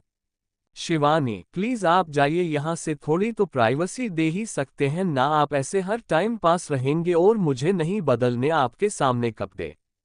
पता नहीं क्यों लेकिन भगत को शिवानी की बात सुन के गुस्सा आ जाता है और वो शिवानी को क्लोजेट की दीवार से लगा के उसके बाथरोब की गांठ को खोल देता है और शिवानी को प्रेस करते हुए, क्या कहा तुमने बीवी प्राइवेसी? हा, भला हम दोनों के बीच में भी कुछ प्राइवेट है तो फिर किस बात की प्राइवेसी चाहिए तुमको? हा, शिवानी, अरे मेरे कहने का मतलब था कि आप थोड़ी देर तो मुझे अकेला छोड़ सकते हैं ना, आप बाहर जाए, मैं आती हूँ कपड़े बदल के, और आपकी पत्नी भी। लेकिन तभी उसकी आह निकल जाती है क्योंकि भगत ने उसकी गर्दन पर जोर से काट लिया था जहां से खून भी निकल आया था। वो अब वहां लीक करता है और अपने दोनों हाथों से शिवानी के सीने को जोर से प्रेस करते हुए, जरूर नहीं है, यही रहो तुम अपनी प्राइवेसी के साथ, कह के वो अब चला जाता है। शिवानी को बहुत दर्द होता है भगत की बात सुन के, वो अब अपने सीने को देखती है जो भगत ने लाल कर दिया था। यह देख के वो मुंह बनाते हुए, एक इतना गुस्सा करते हैं हर वक्त, बस इनकी नाक पर गुस्सा होता है, अब इनको मनाना भी होगा, कह के वो अब अपने लिए सूट निकाल के पहनती है। लेकिन उसको पहनने में भी बहुत तकलीफ होती है, लेकिन बहुत मुश्किलों के बाद वो पहन ही लेती है। लेकिन अब समस्या ये थी कि वो सूट की डोरी बांध नहीं पा रही थी, क्योंकि वो ज्यादा कोशिश करती तो उसको दर्द होता। वो अब हार मान के बाहर चली आती है। वो अब सब जगह देखती है लेकिन उसको कोई जगह नहीं दिखती है। देख के शिवानी अब खुद से कहा है। फिर अचानक उसको किसी के चिल्लाने की आवाज आती है, तो वो अब बालकनी की तरफ देखती है जहां भगत फोन पर किसी से बात करते हुए अपना गुस्सा निकाल रहा था। यह देख के शिवानी, ओम अभी भी पता नहीं किस पे गुस्सा उतार रहे हैं, कह के वो अब भगत के सामने जाती है। भगत ने इस वक्त ऊपर कुछ नहीं पहना था, वो बस अपने पैंट में ही खड़ा था। अब शिवानी उसके सामने जाती है तो भगत अब उसे नजर फेर के जाने वाला होता है कि तभी शिवानी उसको अपने हाथों से रोकते हुए उसके हाथ से फोन लेके कॉल कट कर देती है। और ये देख के भगत की आंखों से छोटी हो जाती है, लेकिन शिवानी उसे इग्नोर करती है और उसका मुंह पकड़ के उसके होठों पर हल्का सा किस करते हुए, सॉरी ना। लेकिन भगत उससे मुंह फेर के जाने वाला होता है कि रावण्य वापस उसके सामने आके उसकी पीठ बताती है जहां डोरी बंधी नहीं थी। वो अब भगत से, इसको बांध दीजिए, मुझसे बंद नहीं रह रही है। लेकिन भगत को तो शिवानी की एक भी बात समझ नहीं आ रही थी, उसको तो बस शिवानी की सिर्फ गोरी पीठ दिख रही थी। और ऐ देख के भगत की आंखें शांत हो जाती है। वो अपने हाथों से शिवानी की पीठ को छूता है और वही शिवानी की आंखें भगत के स्पर्श से बंद हो जाती है। भगत अब शिवानी को कमर से पकड़ के खुद से चिपका के उसके कान में, तुम मुझे क्या सिड्यूस करने आए हो वाइफी? शिवानी, नहीं, मुझसे सच में बंद नहीं हो रहा था, इसलिए आप। भगत अब शिवानी की डोरी को पकड़ के बांध के उसकी गर्दन पर चुंबन करते हुए, you know what, I love your smell. Shivani Bhagat की बात पे मुस्कुरा देती है और वो अब भगत को अंदर ले जाके, चलो मैं आपकी पत्ती कर देती हूँ। तो भगत उसको देखते हुए, मैं अभी भी तुमसे नाराज हूँ बीवी। शिवानी, क्या अभी भी ठीक है? मैं आपको बाद में ठीक होके मन लूंगी, क्योंकि मैं अभी कुछ ज्यादा नहीं कर सकती, कह के वो अब भगत को अंदर सोफे पे लाके पट्टी करने लगती है। और इस बीच भगत का ध्यान बिल्कुल भी रावण्य पर नहीं था, वो उसको पूरी तरह से इग्नोर कर रहा था, जो रावण्य से सहा नहीं जाता था, क्योंकि उसको भगत जब उसको परेशान करता था या छेड़ता था तभी अच्छा लगता था। शिवानी अब भगत की पत्ती करके उसकी गोद में बैठ जाती है, लेकिन तब भी भगत उसको नहीं देखता, बस अपने फोन में ईमेल चेक करने लगता है। शिवानी अब भगत के हाथ फोन लेके लेकिन तभी दरवाजे पर दस्तक होने की आवाज आती है। देख के शिवानी अब भगत की गोद से खड़ी होके उसका फोन देके दरवाजे की तरफ बढ़ जाती है। वो जाके दूर खोलती है तो सामने मीरा होती है, जो काफी टेंशन में थी। देख के शिवानी, मीरा तुम यहाँ, मतलब ऐसे कुछ हुआ है क्या? तुम ठीक तो हो ना? मीरा, हाँ मैं ठीक। वो जीवू जीवू कहीं मिल नहीं रही, वो रात को मेरे साथ टेरेस पर थी, फिर वो मुझसे पहले नीचे आ गई थी, उसको नींद आ रही थी टू, और मैं वहां नहीं, कह के वो रुक जाती है और अपनी आंखें बंद कर लेती है। लेकिन फिर वो अपनी आंख खोल के मेरा मतलब मैं वहां ऊपर ही रही क्योंकि मुझे वहां अच्छा लग रहा था, लेकिन फिर मुझे भी नींद आने लगी और मैं भी नीचे आ गई और जब मेरे कमरे में गई तब कहते हुए वो खांसने लगती है। तो शिवानी जल्दी से उसको अंदर लाके बिस्तर पर बिठा के पानी पिलाते हुए शश शांत हो जा, शांत होके बता क्या हुआ है। मीरा, वो जीवू जीवू कहीं मिल नहीं रही, मैंने सब जगह ढूंढा, सबसे पूछा, मुझे लगा वो कहीं जल्दी में घर ना चली गई हो किसी काम से, लेकिन फिर मुझे उसका फोन भी मुझे टूटा हुआ मिला वही टेरिस की सीढ़ियों नीचे। शिवानी, क्या वो रात से गायब थी तो तूने पहले क्यों नहीं बताया है, भगवान कह गई ये लड़की। मीरा, वो कल रात मेरे कमरे में आए तो मुझे भी बहुत नींद आ रही थी और लाइट बंद थी तो मुझे लगा वो सो रही होगी तो मैंने उसको डिस्टर्ब नहीं किया और मैं भी वही फिर बिना आवाज किए सो गई।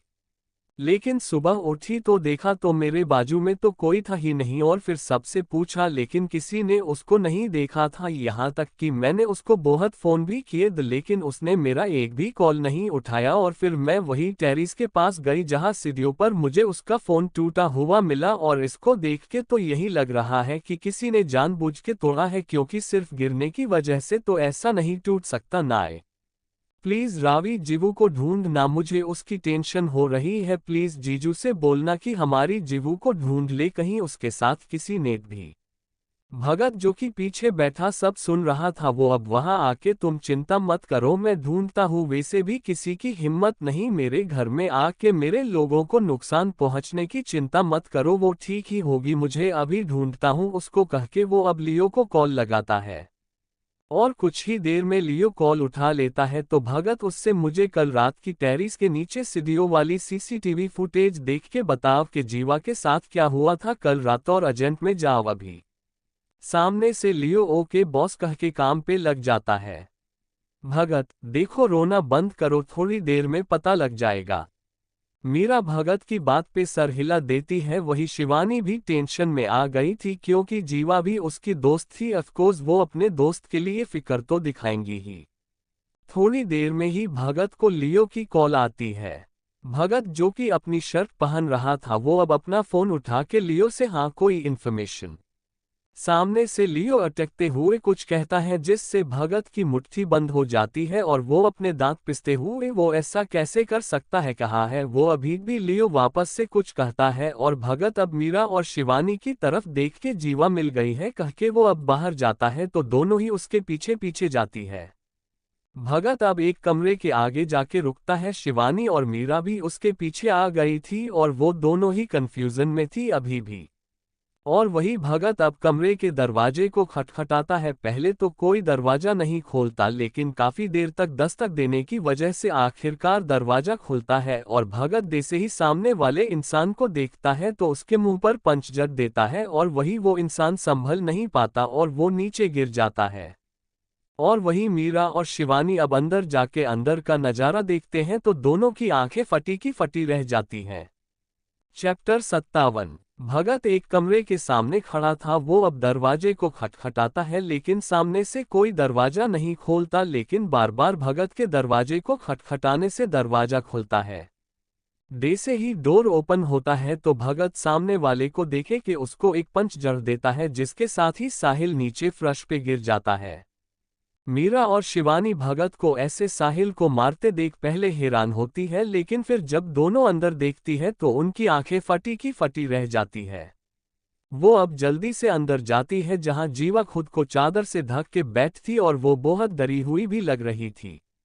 शिवानी और मीरा दोनों ही जीवा के पास जाके उसको गले लगा लेती है तो जीवा अब जोर जोर से रोने लगती है।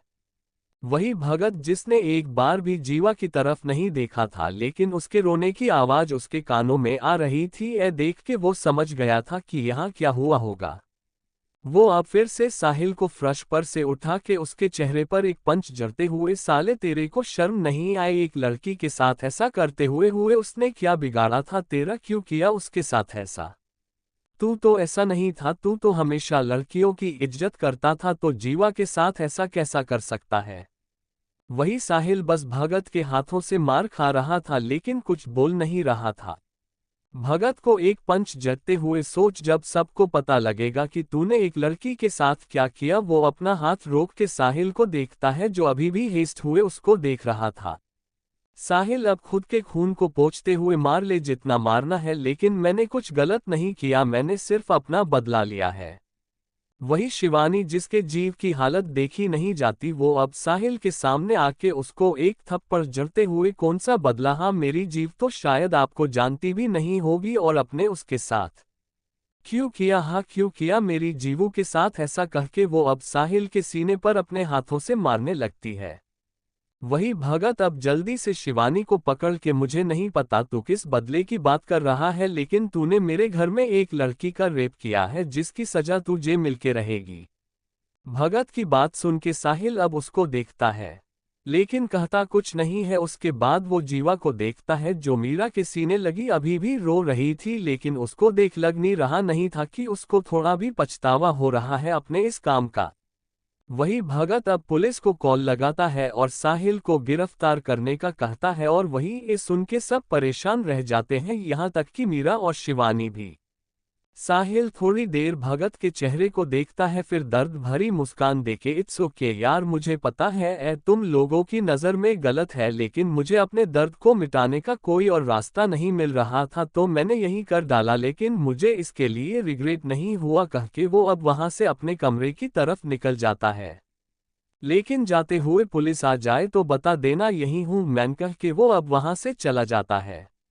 भगत अब वहां से जाते हुए शिवानी को कुछ इशारा करता है तो शिवानी अपना सर हिला के मीरा के पास जाके, मैं कपड़े लेके आती हूँ।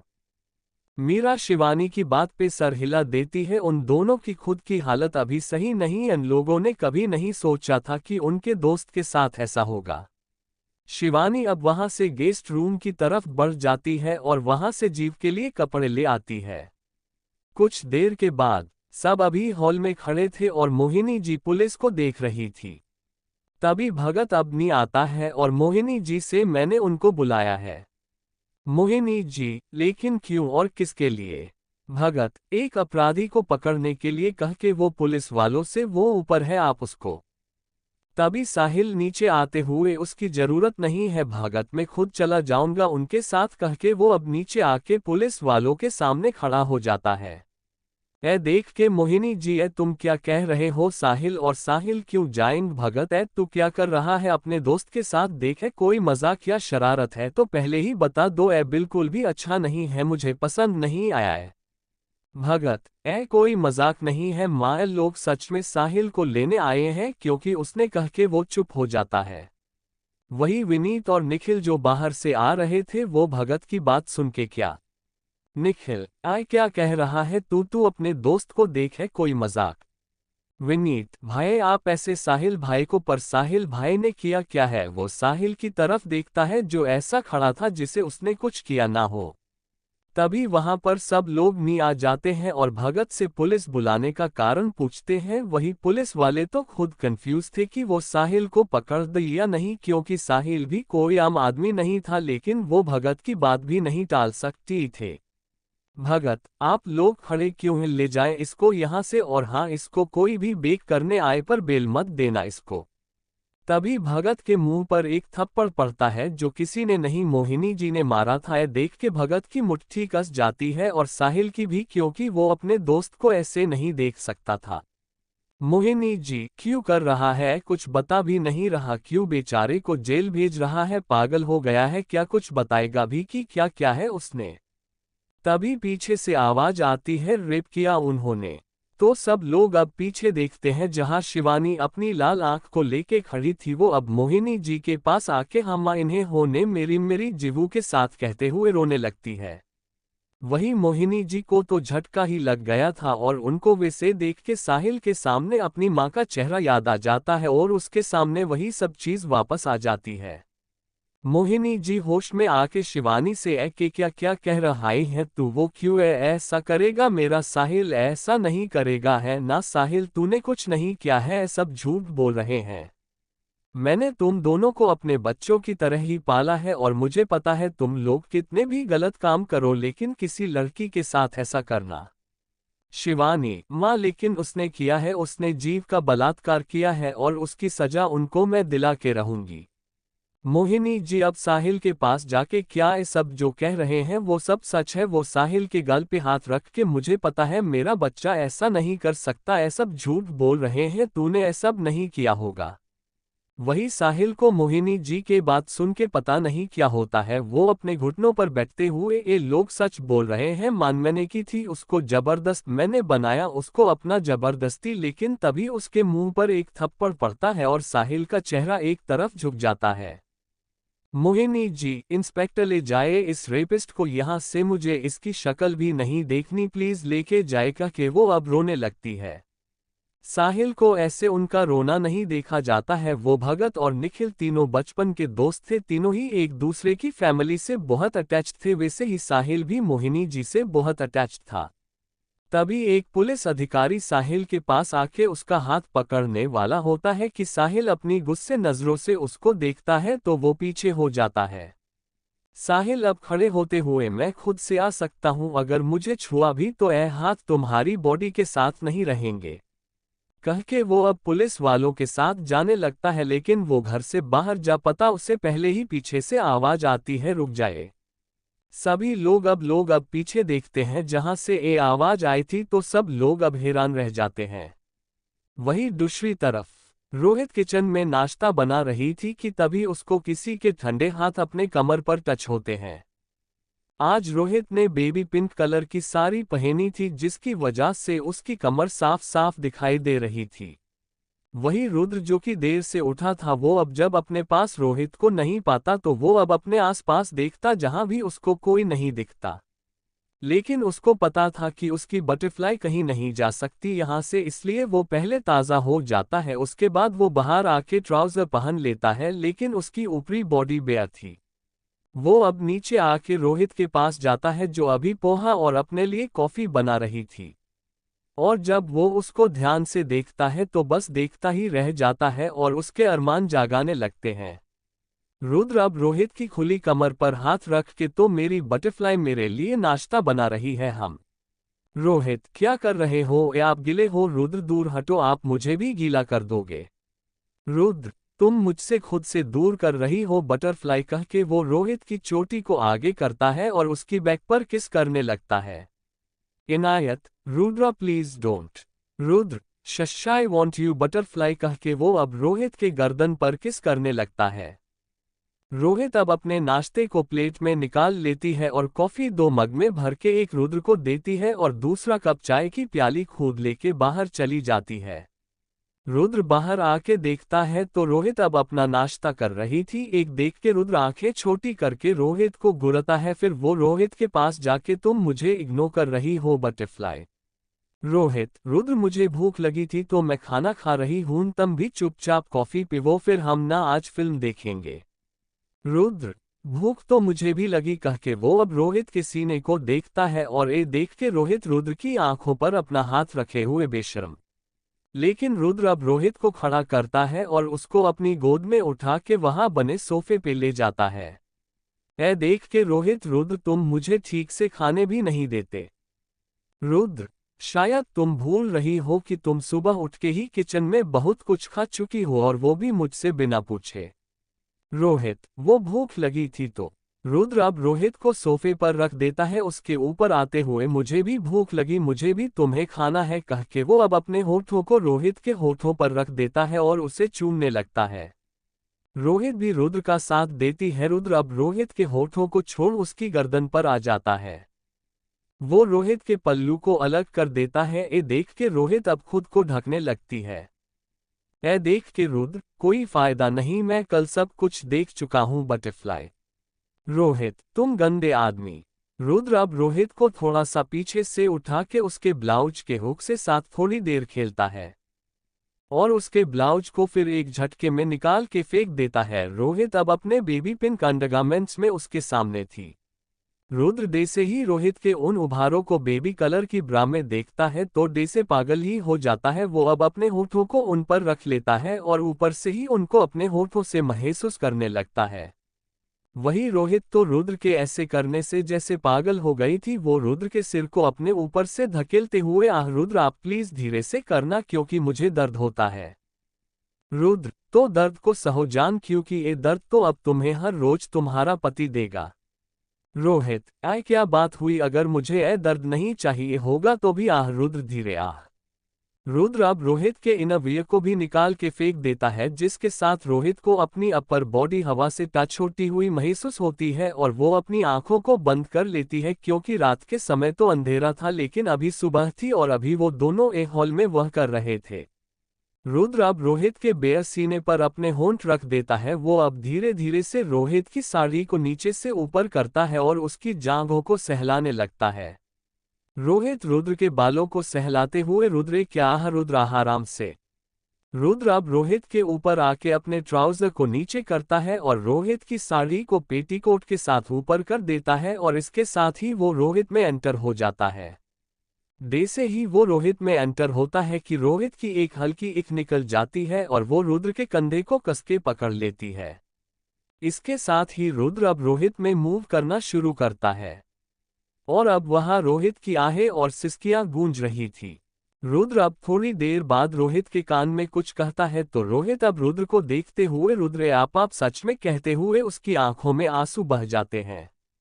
चैप्टर 58। रोहित और रुद्र दोनों अभी एक दूसरे को प्यार कर रहे थे कि तभी रुद्र रोहित के कान में कुछ कहता है, जिससे रोहित अब रुद्र को शौक होके देख के आप ऐसा। वो अब रुद्र को खुद से दूर करते हुए, आप ऐसा कैसे कर सकते हैं। रुद्र रोहित को कसके पकड़ के मूव करते हुए, शश बटरफ्लाई, मुझे किसी की ऊंची आवाज पसंद नहीं है और रही बात उस चीज की तो रुद्र सिंह राठौड़ हूं, मैं कुछ भी कर सकता हूं। रोहित रोते हुए, लेकिन मैं ही क्यों आप। रुद्र, क्योंकि तुम मेरी बटरफ्लाई हो, अब मुझे डिस्टर्ब मत करो या तुम भी मुझे प्यार करो। रोहित अपना मुंह फेरते हुए, मुझे अपने घर जाना है, मुझे नहीं रहना आपके साथ। उसने इतना ही कहा था कि उसकी एक चिक निकल जाती है। वो रुद्र को दूर करते हुए, आह क्या कर रहे हैं, दर्द हो रहा है, आह प्लीज आह नहीं रुद्र प्लीज रुक जाए। रुद्र रोहित के गले को काटते हुए, फिर से कहो बटरफ्लाई, कसम से तुम्हारी जुबान तुम्हारे मुंह से बाहर होगी। रोहित अब रुद्र के सर को सहलाते हुए, क्यों कर रहे हैं ये सब, क्या मिलेगा आपको अगर इस बार आपने कुछ भी ऐसा ही किया ना, मैं कह रही हूं मैं आपको हमेशा के लिए छोड़ के, आह रुद्र।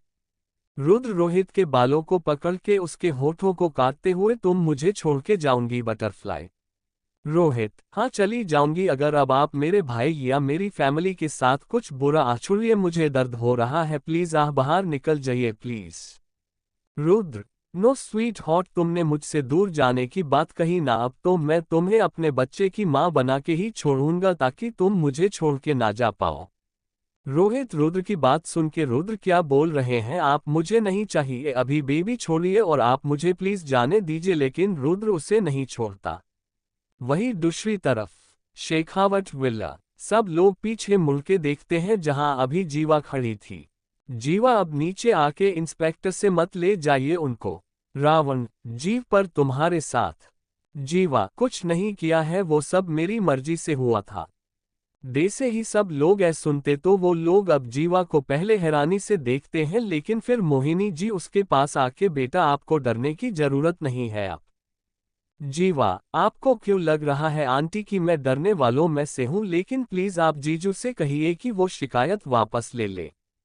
फिर वो साहिल को देखती है जो बिना इमोशन के साथ उसको देख रहा था। वो अब साहिल के पास आके, मिस्टर आहूजा मैं आपके साथ शादी करूंगी, तो सब लोगों को ऐसा सुन के एक और झटका लगता है।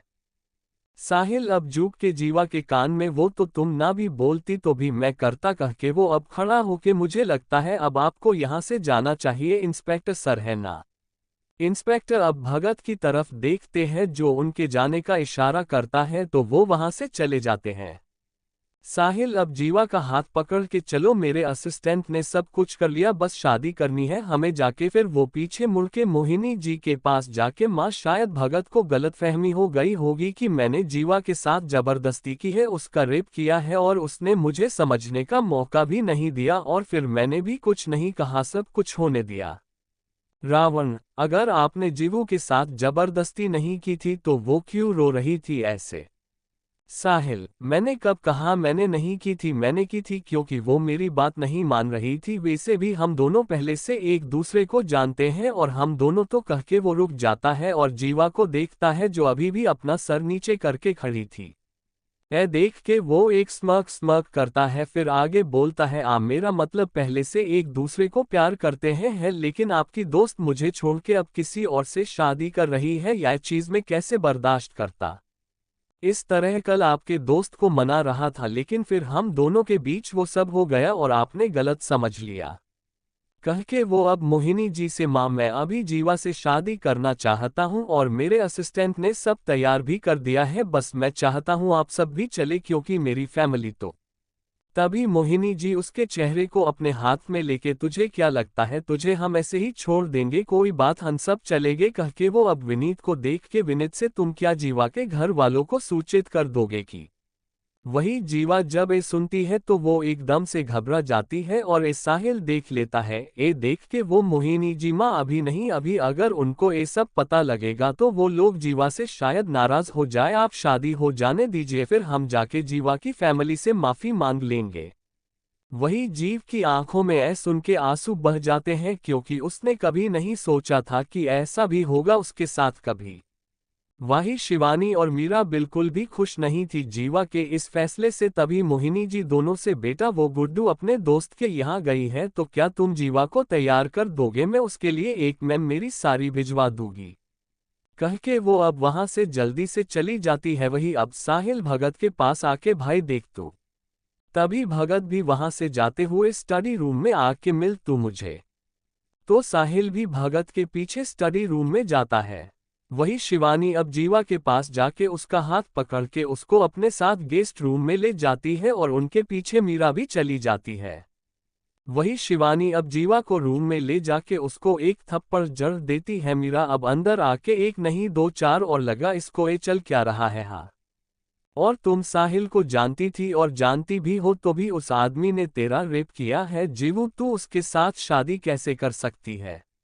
जीवा अब रोते हुए, हाँ मैं जानती हूँ उनको और मैं उनसे शादी ना करूँ तो क्या करूँ, वैसे भी मैं अब उनकी हो चुकी हूँ, अब किसी और के पास जाने का सवाल नहीं उठता। और मेरी वजह से उनकी जिंदगी भी खराब हो गई या उनकी फैमिली भी उनसे दूर हो गई तो अब उनको उनकी फैमिली से मिलाने की जिम्मेदारी मेरी है। शिवानी और मीरा कंफ्यूजन में, जीवा से मतलब क्या है तेरा। जीवा अब उनको सारी बात बता देती है जिसको सुन के अब दोनों ही शॉक हो जाती है। शिवानी, तूने कभी ऐ सब हमको क्यों नहीं बताया और खुद ही सब कुछ सहती रही, और तेरी चाची शर्म नहीं आई थी उनको ऐसे तुझे काम करवाने पर भेजती हुई। मीरा, मुझे लगता है कि जीवा को साहिल के साथ शादी करनी चाहिए क्योंकि उस बूढ़े आदमी से शादी करने से अच्छा ही है कि अब उस नरक से रिहा हो जाए। शिवानी, लेकिन साहिल ने जीवा के साथ जबरदस्ती की है, कोई कैसे अपने साथ जबरदस्ती करने वाले के साथ रह सकता है। मीरा, मुझे पता है कि मैं नहीं रह सकती लेकिन तू खुद सोच, वो खुद कह रही है कि कल रात उसने खुद ही ऐसा सब कुछ होने दिया तो हम भी अब क्या कर सकते हैं। फिर वो जीवा की तरफ मुड़ के, जीवू अगर तू साहिल के साथ शादी नहीं करना चाहती तो। जीवा, मैंने कहा ना मैं करूंगी यार, वो इतने भी बुरे नहीं हैं। शिवानी और मीरा अब हार मान के जीवा को तैयार करने लगते हैं। तभी वहीं नौकरानी आके मोहिनी जी की साड़ी उनको देती है। शिवानी साड़ी को देख के, वह कितनी खूबसूरत है यार। मीरा भी साड़ी को देखती है तो उसके मुंह से भी वह फ्लश्ड निकल जाता है क्योंकि वो बहुत खूबसूरत साड़ी थी जो बनारसी लाल रंग की थी। मीरा और शिवानी अब जीवा को पूरी तरह तैयार करने लगती है। वही स्टडी रूम में भगत साहिल को पंच मारते हुए, साले तेरी वजह से आज मुझे माँ ने थप्पड़ मारा। साहिल, सॉरी भाई लेकिन क्या करता है, करना जरूरी था, मुझे पता है मैंने कल गलत किया, मुझे लगा था आज तो तू मुझे जेल ही भेज देगा, अच्छा हुआ मेरी इनोसेंट बेबी ने मुझे बचा लिया। भगत, हम अब उसके साथ, अगर तूने कुछ गलत किया तो मैं तुझे जेल नहीं सीधा डाक रूम में ले जाऊंगा। तभी पीछे से विनीत आते हुए, और मुझे फिर स्वस्थ है बकरा मिलेगा, वैसे भी साहिल भाई ने तो मिलिट्री की ट्रेनिंग ले रखी है, उनको टॉर्चर करने में तो मजा आएगा। वही अब साहिल वहां से बाहर जाते हुए, तुम लोग लगे रहो, मुझे अभी अपनी शादी करने जाना है। तो भगत और विनीत भी उसके पीछे पीछे चले जाते हैं। करीब 1 घंटे के बाद सब लोग मंदिर में थे और वही साहिल धोती कुर्ता पहन के हवन कुंड के सामने बैठा था। तभी पंडित जी अब वधू को लाने का कहते हैं तो मीरा अब जीवा को लेके आती है क्योंकि रावणियट्टू भगत के पास थी। साहिल अब जीवा को देखता है तो देखता ही रह जाता है क्योंकि जीवा का गोरा बदन उस लाल रंग की साड़ी में कुछ ज्यादा ही सुंदर लग रहा था। साहिल अब एक तक जीवा को देखने लगता है। वही अब विनीत झुक के साहिल के कान में बसकर भाई कहीं यहाँ भी तो भाभी के साथ। वही साहिल अब विनीत की बात सुन के होश में आता है और सामने देखने लगता है। वही मीरा जीवा को लाके वहां साहिल के पास बिठा देती है। दोनों ही अब पंडित जी के मुताबिक रस्म को पूरा करने लगते हैं। पंडित जी अब दोनों को फेर लेने के लिए खड़े होने का कहते हैं। उससे पहले दोनों एक दूसरे को वरमाला पहनाते हैं। जीवा का कन्यादान शिवानी का मॉम डैड करते हैं। दोनों ही खड़े होके अब अपने फेरे पूरे करने लगते हैं। पहले 4 में जीवा आगे थी और दूसरे 3 में साहिल आगे था। ऐसे ही उनके फेरे पूरे होते हैं और वो वापस अपनी जगह पर बैठ जाते हैं। पंडित जी अब मंगलसूत्र पहनने को बोलते हैं तो साहिल अब एक दिल के आकार का मंगलसूत्र उठा के जीवा के गले में पहन लेता है और इसके साथ ही वो जीवा के कान में फुसफुसाता है, नरक में आपका स्वागत है मिसेज साहिल आहूजा, कह के वो अब अपने होठों से उसके कान को छू लेता है। वही अब पंडित जी सिंदूर को दुल्हन की मांग में भरने के लिए कहते हैं तो साहिल अब जीज ही सिंदूर को जीवा की मांग में भरने वाला होता है। तभी किसी की आवाज आती है, रुको। तो सब लोग अब उस तरफ देखते हैं जहां पे एक मिड एज का आदमी और मिड एज की औरत खड़ी थी और उनके साथ एक 21 साल की लड़की भी थी। वो कपल अब वहां आके शादी नहीं हो सकती, हमने जीवा की शादी पहले से ही किसी के साथ फिक्स कर रखी है। सुन के साहिल, आप कौन होते हैं कहने वाले और उसकी शादी फिक्स करने वाले? तो वो आदमी, मैं उसका चाचा हुआ समझा और हमने पहले ही किसी और के साथ इसका रिश्ता पक्का कर दिया है और 10 दिन बाद शादी है। फिर वो जीवा की तरफ देख के, लड़की तुझे शर्म नहीं है ऐसे किसी और के साथ शादी करने से? हाँ, तुझे पता है तेरी शादी तय हो चुकी है तो फिर तू किस हक से यहाँ बैठी है? भी जो औरत थी वो अब जीवा के पास आके उसके बालों को पकड़ने वाली होती है कि तभी मीरा उनको रोकते हुए, सॉरी दयान चाची, लेकिन अब शादी हो चुकी है, अब आप कुछ नहीं कर सकती। जीवा की चाची, ऐसे कैसे हैं? वो हमारी बच्ची है, उसकी जिंदगी का फैसला लेने का हक हमें है। मीरा, कौन सा फैसला? हाँ, और वो कब से आपकी बच्ची हो गई? आपने हमेशा उसको दबाया के रखा, उसको अपने घर का काम करवाती थी, आप लोगों की वजह से ही कभी वो अपने लिए आवाज नहीं उठा पाए। जीवा के चाचा, लड़की हमें नहीं पता, हम अपनी बच्ची को यहाँ से लेके जा रहे हैं, बस कह के वो अब जीवा से, लड़की चल उठ, यहाँ क्या बेटी है, चल उठ, कहे के वो अब जीवा के पास जाने वाले होते हैं कि तभी साहिल उसके बीच आते हुए, मेरी पत्नी को अगर हाथ भी लगाया ना तो ये हाथ सलामत नहीं रहेंगे, कह के वो अब उनको दूर ढकेल देता है। जीवा की चाची, ये तुमको बहुत महंगा पड़ेगा, कह के वो अब अपने पति को लेके वहां से जाने वाला होता है कि तभी उनकी बेटी वो उनके पास आके, अरे माँ क्या कर रही हो, किनको धमकी दे रही हो? कोई बड़ा आदमी लग रहा है मुझे तो, काश मुझे मिला होता। जीवा की चाची, वो करमुई है ना, तेरा भाग खा गई, जरूर ये सब तेरे भाग में होगा, लेकिन वो करमुई लेके बैठ गई है, कह के वो 3 तिगड़ा जैसा आया था वैसा ही चला जाता है। वही साहिल अब जीवा के पास जाके अपने हाथ में सिंदूर लेता है और उसकी मांग भर देता है और इसके साथ ही जीवा की आंखें भी बंद हो जाती हैं। सब लोग अब दोनों को शादी होने पे हैप्पी, दहा 2 लोग शायद हैप्पी नहीं थे। तभी मोहिनी जी साहिल के पास आके, आज हमारे यहाँ ही रुक जाओ, कल अपने परिवार को घर बुला के सब बता देना। साहिल उनकी बात पे सर हिला देता है और जीवा की तरफ देख के, हमें शादी रजिस्टर करनी पड़ेगी, इसलिए बुरो भी जाना होगा रजिस्ट्रेशन कराने और इसके लिए तुम दोनों की जरूरत पड़ेगी, कह के वो अब शिवानी और भगत को देखता है तो दोनों ही अब अपना सिर हिला देता है। सब लोग अब वहां से निकल जाते हैं।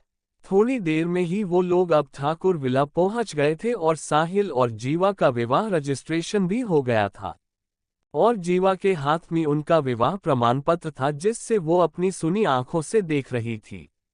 तब भी उसको किसी की गर्म सांसें अपने कान पर लगती है तो वो देखती है कि साहिल उसके पास है। साहिल, उसके कान में, तुम्हारे ऐसे देखने से वहां लिखा नाम नहीं बदल जाएगा मिसेज आहूजा। चलो अब हम पो गए हैं कह के वो अब निकल जाता है। उसके पीछे पीछे जीवा भी निकल के आती है। वही मोहिनी जी अब जीवा का स्वागत करती है और उनको अंदर लेके जाती है और सब लोग लंच करते हैं क्योंकि सुबह के ड्रामे ने सबका लंच और ब्रेकफास्ट भी स्किप करा दिया था, इसलिए सबको बहुत भूख लगती थी। वही भगत जब अपने कमरे में आता है तो रावण्य को देखता है जो अपनी एक किताब लेके पढ़ रही थी। वो शिवानी के पास जाके उसके पास से उसकी किताब लेके साइड में रखे हुए तुमने मेडिसिन ले ली। शिवानी कुछ नहीं कहती और वो किताब वापिस लेके बैठ जाती है। ये देख के भगत को गुस्सा आता है। वो शिवानी को एक झटके से पकड़ के खुद से चिपकाते हुए, इग्नोर कर रही हो मुझे? शिवानी: हाँ कर रही हूँ इग्नोर टू। भगत: तुम्हें पता है ना मुझे पसंद नहीं जब तुम मुझे इग्नोर करती हो। शिवानी: तो मैं क्या करूँ? भगत: गुस्सा मत दिला वरना मैं कुछ ऐसा कर दूंगा कि तुम बस रोती रहूंगी। शिवानी अब खुद को भगत से छुड़ाते हुए: आप लोगों को वैसे रुलाने ही तो आता है क्योंकि आपके दोस्त ने आज मेरी जीवू को। वो आगे कुछ बोलती है उससे पहले ही अव्यय उसको दीवार से चिपका के किस करने लगता है। वहीं दूसरी तरफ एक लड़की लगातार रोड पर भागे जा रही थी लेकिन उसको वहां से निकलने का रास्ता नहीं मिल रहा था। वो बस लगातार भाग रही थी और बार बार पीछे मुड़ के देख रही थी कि तभी चैप्टर 59। वो लड़की जो भाग रही थी वो रोहित थी और बार बार पीछे पीछे मुड़ के इसलिए देख रही थी क्योंकि रुद्र के गार्ड उसके पीछे पड़े थे। वो भाग ही रही थी कि तभी वो एक कार से टकरा जाती है और उस कार से एक शख्स बाहर आता है। वो अब रोहित के पास जाके उसको अपनी गोद में उठा के वहां से चला जाता है।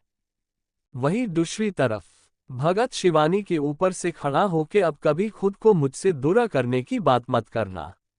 शिवानी भगत से नजर हटा के खड़ी होते हुए: आप बहुत बुरे हैं, मुझे आपसे कोई बात नहीं करनी कह के वो अपनी साड़ी के पल्लू को ठीक करती है और वॉशरूम की तरफ बढ़ जाती है। वही भगत उसके पीछे जाते हुए: क्या कहा तुमने? क्यों ना करूं मैं तुमसे बात? था शिवानी: क्योंकि मैं आपसे नाराज हूं इसलिए मैं आपसे बात नहीं करूंगी कहते हुए वो अपने ब्लाउज के हुक लगाते हुए बाथरूम में चली जाती है। अव्यय अब शिवानी के पीछे जाने वाला होता है कि तभी उसका फोन बजता है और वह अपने फोन को देखता है जहां लियो कॉल कर रहा था। वो लियो का कॉल पिक करके हम सामने से लियो कुछ कहता है जिसको सुन के भगत: ठीक है मैं अभी आ रहा हूं। थोड़ी देर में मैं ही भगत और विनीत की कार एक अस्पताल के सामने रुकती है। उसमें से अब विनीत और भगत निकल के अंदर जाते हैं जहां पहले से ही लियो था। भगत लियो के पास जाके: क्या वो ठीक है? लियो: हाँ वो ठीक है लेकिन सर पे थोड़ी चोट आ गई है। विनीत: भाई मैंने कहा था रुद्र सही नहीं है फिर भी आपने हमारी बहन को उसके पास रखा। भगत: तुम्हें पता है वो यहाँ कैसे पहुंची? लियो: पता नहीं लेकिन एक लड़का उसको यहाँ पे लाया था और उसने फिर मुझे कांटेक्ट किया। हमने तो अभी नहीं पता कि उसको मेरा कांटेक्ट नंबर कहाँ से मिला और डॉक्टर कह रहे थे कि वो यही था लेकिन मेरे आने से पहले कुछ काम आ गया तो वो चला गया। भगत और विनीत अब अंदर जाते हैं जहां रोहित बेहोश पड़ी हुई थी। भगत आगे जाके रोहित के सिर पे हाथ रख के: सॉरी बच्चा लेकिन अब मैं तुझे उस रुद्र के पास बिल्कुल नहीं जाने दूंगा कह के वो डॉक्टर को देखे: क्या हम इसको घर ले जा सकते हैं? डॉक्टर: हाँ लेकिन अभी इनको होश नहीं आया, थोड़ी देर में मैं आ जाएगा। ज्यादा चोट नहीं आई, बस हल्का सा कट लगा है और शायद एक्सीडेंट की डर की वजह से बेहोश हो गई है। भगत उनकी बात पे सर हिला के रोहित को गोद में उठा के वहां से चला जाता है और उसके पीछे पीछे विनीत और लियो भी चल पड़ते हैं। रात के वाकेट ठाकुर विला सब लोग अभी डिनर के लिए बैठे थे। शिवानी यहाँ पे नहीं थी क्योंकि वो रोहित के पास थी उसका ध्यान रखने के लिए। इनायत के रूम में शिवानी रोहित को खाना खिलाते हुए: आपका एक्सीडेंट कैसे हो गया? मतलब आपको ध्यान रखना चाहिए था। रोहित: वो भाभी। शिवानी: ठीक है अगर आपको नहीं बताना तो मत बताइए लेकिन आप ऐसी शादी से पहले किसी के साथ मतलब? रोहित हैरान होते हुए: आपको कैसे पता लगा? शिवानी: आप जब बेहोश थी तो आपके कपड़े मैंने बदले और सोच कि अच्छा हुआ वरना अगर माँ बदलती तो। रोहित: धन्यवाद भाभी लेकिन आप जैसा सोच रही हैं ऐसा कुछ नहीं है। वो शिवानी: यही कि अपनी शादी कली है यही ना? रोहित अब अपना सर हिला देती है। तो शिवानी उसके सर को सहलाते हुए, कोई बात नहीं, मैं यही हूँ, आपको जब भी मुझे सब कुछ बताना हो आप बता देना, कह के वो अब प्लेट को लेके बाहर की तरफ चली जा। वो जाके किचन में प्लेट रख देती है। अब तक सबने अपना खाना खा लिया था, इसलिए वो खुद ही अपना खाना निकल के डाइनिंग टेबल पर जाके खाने लगती है। वो खा रही थी कि तभी थोड़ा जल्दी खाने से उसका खाना अटक जाता है और वो खांसने लगती है तो उसके सामने एक पानी का गिलास आ जाता है। वो अब बाजू की तरफ देखती है जहां विनीत खड़ा था। देख के वो ग्लास लेते हुए, आप विनीत, अरे भाभी, मैं यहाँ पानी लेने आया था कि आपको देखा आप ऐसे अकेले बैठे खा रहे हो तो सोचा कंपनी दे दूं। शिवानी उसकी बात पे मुस्कुरा देती है और विनीत अब वही बैठ के शिवानी को कंपनी देता है। वही दूसरी तरफ जीवा अपने कमरे को देख रही थी जिसको पहली रात के लिए सजाया गया था। देख के वो खुद से एक लड़की की शादी और सब कितना सुंदर ख्वाब होता है ना, लेकिन मेरे लिए किसी बुरे ख्वाब से कम नहीं है, कह के वो अब बिस्तर के किनारे लेट जाती है क्योंकि साहिल अब तक आया नहीं था, वो किसी काम से बाहर गया था। जीवा ने अभी एक सफेद रंग की नेट की साड़ी पहनी रखी थी जिसमें वो बहुत खूबसूरत लग रही थी। करीब आधे घंटे के बाद साहिल अंदर आता है और अपने कमरे को और जीवा को देखता है तो बस देखता ही रह जाता है। उसको लगता है कि कोई परी उसके सामने उसके बिस्तर पर सो रही है, लेकिन फिर उसको याद आता है कि यह परी तो उसकी है। वो अब जीवा के सामने जाके बैठ जाता है और एक हल्की सी फूंक जीवा के चेहरे पर मरता है, जिसकी वजह से जीवा जो अभी ही नींद के आगोश में गई थी वो अब जल्दी से जाग जाती है और अपने सामने बैठे शैतान को देखती है जो उसको देख के मुस्कुरा रहा था। जीवा अब अपने घुटनों को अपने सीने से लगा के थोड़ी सी पीछे हटके बैठ जाती है। देख के साहिल अब जीवा के करीब जाके, कल मेरी फैमिली यहाँ पे आएंगी, मेक श्योर कि उनको कल के बारे में कुछ पता ना लगे, वरना जीवा, वरना जो कल किया वही करेंगे, है ना, कह के वो साहिल को देखती है जो कि अभी भी उसको वे से ही देख रहा था। साहिल अब जीवा के और करीब जाता है और जीवा अब पीछे की तरफ बढ़ती है। साहिल उसको ऐसे करते हुए देख के उसके पैरों को अपनी तरफ खींच लेता है, जिसकी वजह से जीवा उसके पास आ जाती है, जिससे साहिल अब जीवा के ऊपर आते हुए, वैसे करना तो मुझे अभी चाहिए है, आखिरकार आज हमारी शादी की रात, सुहागरात जो है, कह के वो अब जीवा के चेहरे की तरफ बढ़ जाता है उसको किस करने के लिए। लेकिन उसके पहले ही जीवा उसके और अपने होठों के बीच अपना हाथ लाते हुए, पहले मुझे आपसे कुछ बात करनी है। साहिल अब हैरान होके जीवा को देखता है। वो इसलिए हैरान नहीं हुआ था कि जीवा ने उसको रोका, बल्कि इसलिए कि जीवा उसको पास आने दे रही थी। मतलब वो इस रिश्ते को मान गई थी, लेकिन जीवा को क्या बात करनी थी उससे अब उसको समझ नहीं आ रहा था। चैप्टर 60। साहिल अब जीवा को देख के बैठ जाता है और जीवा भी बैठ जाती है। जीवा, मैं आपसे माफी मांगना चाहती थी पहले, सॉरी पेंसिव फेस, वो मेरी वजह से आपके साथ वो सब, लेकिन यकीन माना पे छोटी ई की मात्रा या पे की मात्रा, उसे मेरी कोई गलती नहीं थी। वो पता नहीं कैसे उस दिन आपको किसी ने ड्रग्स दिया था और फिर एक आदमी आके मुझे जबरदस्ती वहां से ले गया और आपके रूम में धक्का दे दिया था। उसके बाद आपने मेरे साथ जबरदस्ती करने की कहते हुए वो अब रोने लगती है। साहिल अब जीवा को रोते देख के उसको खींच के अपनी गोद में बिठाते हुए, रोना बंद करो तुम पहले। जीवा, पहले आप बताइए आपने मुझे माफ किया, कह के वो अब साहिल को देखती है तो साहिल अब जीवा के माथे पर किस करके जीवा अब साहिल से दूर होते हुए, ओके तो अब सो जाए, कह के वो अपने आंसुओं को पोंछने लगती है। देख के साहिल हैरान होते हुए हैं, कैसे सो जाओ, मुझे हमारी फर्स्ट नाइट मनानी है। जीवा, लेकिन मुझे नहीं मनानी, आपने मेरी साथ कल रात जबरदस्ती की मुझे आपको अपनाने में। तभी उसकी आवाज उसके मुंह में ही अटक जाती है क्योंकि साहिल उसके होठों को अपने होठों में लेके चूम रहा था। साहिल अब जीवा को अपने नीचे करके किस को ब्रेक करता है और जीवा को देख के, मैं तुमसे प्यार नहीं करता तो मुझे तुम्हारी बात मानने की भी कोई ज़रूरत नहीं है, और रही बात अपनाने की तो वो तो अब मैं तुम्हारा पति बन चुका हूं तो तुम्हें मुझसे अपना ना तो होगा। वो अब इतना कह के जीवा की साड़ी को खोल देता है, तभी जीवा उसको रोकते हुए, प्लीज आज नहीं। साहिल उसको देख के उसके बाजू में लेट जाता है और उसको अपनी बाहों में भरते हुए, सो जाओ बहुत ज्यादा रात हो गई है। जीवा भी उसकी बात मानकर पेय की मात्रा सोच जाती है क्योंकि वो अभी कुछ ऐसा नहीं करना चाहती थी। वहीं दूसरी तरफ आज भी मीरा टेरेस पर बैठी थी और कल रात के बारे में सोच रही थी। कल जब उसने जीवा को नीचे भेजा था तब उसके पीछे आके कोई खड़ा हो जाता है जिससे पहले तो वो डर जाती है, लेकिन उसने ही वो पीछे देखी है तो थोड़ी राहत की सांस लेती है। क्योंकि पीछे लियो खड़ा था। लियो, अब मीरा से आप यहाँ अकेली क्या कर रही है?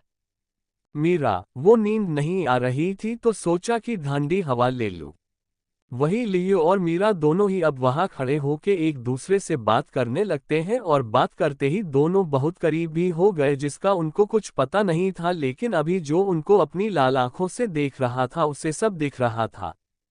थोड़ी देर में लियो को एक कॉल आती है जो कि उसकी माँ का था और वो अपनी माँ से बात करने लगता है। देख के मीरा अब उसको वहां से जाने का इशारा करके चली जाती है। मीरा जब टेरेस की सीढ़ियों पे आ गई थी कि तभी कोई उसके मुंह पे हाथ रख के उसको एक तरफ कोने में ले जाता है। मीरा अब उस इंसान का हाथ हटा के उसको देखती है तो वो अब गुस्से में, आप अपनी हिम्मत कैसे हुई मुझे ऐसे छूने की, समझ नहीं आती आपको एक बार में बात। निखिल, नहीं आ रहा है मुझे समझ, लेकिन अगर तुम मुझे समझावोगी तो, कह के वो अब मीरा के होठों के करीब अपने होठों को ले जाता है। मीरा को जब महसूस होता है तो वो अपना मुंह एक तरफ करके, मुझे नहीं समझाना आपको कुछ भी, कह के वो अब उससे दूर रहिए मुझसे, वरना मुझसे बुरा कोई नहीं होगा। Nikhil, listen I am. Meera, no your listen can't stay away from me. कह के वो अब खुद को छुड़ा के वहां से जाने वाली होती है कि तभी निखिल वापस उसे पकड़ के दीवार पर प्रेस करते हुए, तुमने एक बार में बात समझ नहीं आती क्या? मीरा, नहीं अब कुछ और मैंने कहा ना, मुझसे दूर रहिए, क्या है आपको ऐसे समझ नहीं आएगा नहीं? निखिल, नहीं आ रहा है मुझे, नहीं रह पा रहा है तुमसे दूर, मुझे तुम अपने पास चाहिए, बहुत पास, कह के वो अब अपने होठों को मीरा के होठों पर रख देता है और उसको किस करने लगता है। वही मीरा तो बस शौक होके निखिल को देखती रहती है, लेकिन जब उसको पता लगता है कि क्या हो रहा है तो वो अब जोर लगा के निखिल को धक्का देती है, लेकिन निखिल उसको और पैशनेट होके किस करने लगता है। वही मीरा अब खुद को छुड़ाने के लिए जोर से निखिल को काटती है तो निखिल उसको छोड़ देता है और अपने होठों से खून को पोंछते हुए जंगली बिल्ली। मीरा अब एक जोरदार थप्पड़ निखिल को जड़ देती है और वो अब निखिल को उंगली दिखाती हुई, शर्म नहीं आती आपकी बीवी होती हुई भी मेरा साथ छी, मुझे लगा था कि आप एक अच्छे आदमी जोगे, लेकिन चरित्रहीन घटिया बेशरम आदमी है, आप अपनी पत्नी के साथ भी वफादार नहीं रह सकते। वो इतना कह के जाने वाली होती है कि तभी निखिल उसका हाथ पकड़ के, I am no not married, Sania is not my wife. Meera डे से ही निखिल की बात सुनती है तो वो पहले तो हैरानी से निखिल को देखती है, फिर वहां से जाते हुए जब कुछ नहीं मिला तो झूठ बोल के मुझे फंसाना चाहते हैं। निखिल, मैं क्यों तुम्हें फंसाना चाहूंगा, मैं सच बोल रहा हूं, सानिया मेरी पत्नी नहीं है वो।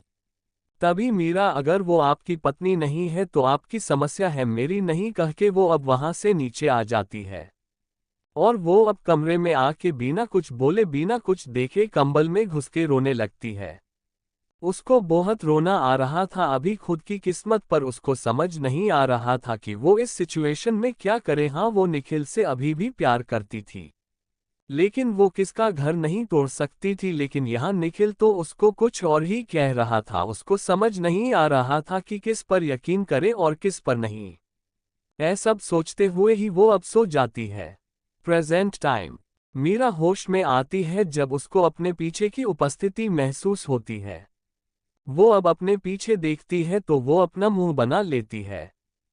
वहीं दूसरी तरफ शिवानी भगत से रूठ के बिस्तर के किनारे उसकी तरफ अपनी पीठ करके सोई हुई थी।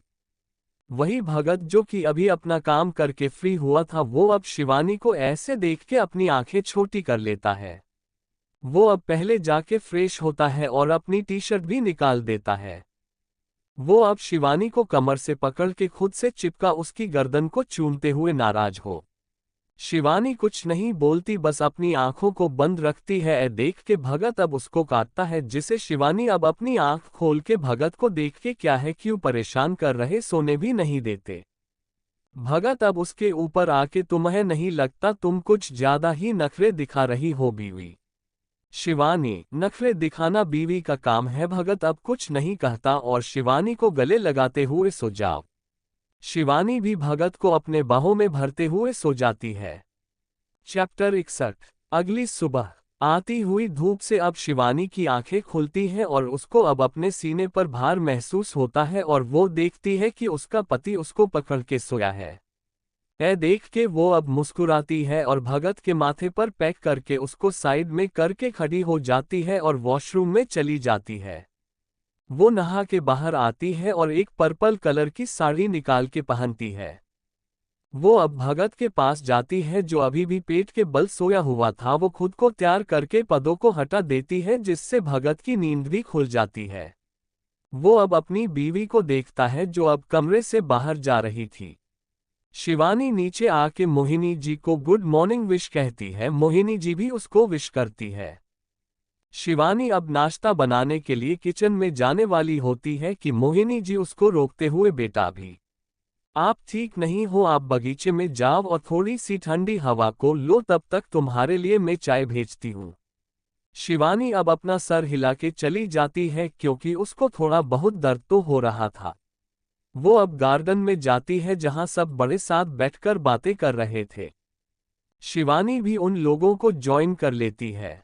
थोड़ी देर में ही अब लोग जब ब्रेकफास्ट करने के लिए हॉल में बैठे थे और उनके सामने साहिल की फैमिली थी जो कि सुबह ही आ गई थी। साहिल की शादी की खुशी को सुनके वही जीवा ने भी साहिल की मां को सब बता दिया था, जिसके लिए उनको अब अपने किए पे पछतावा हो रहा था। लेकिन वो जीवा का भी दर्द समझ सकती थी। उन्होंने जीवा को दोष नहीं दिया था क्योंकि उसके जीवा की भी कोई गलती नहीं थी। गलती उनकी थी जो वो अपने बेटे पर भरोसा नहीं कर पाए।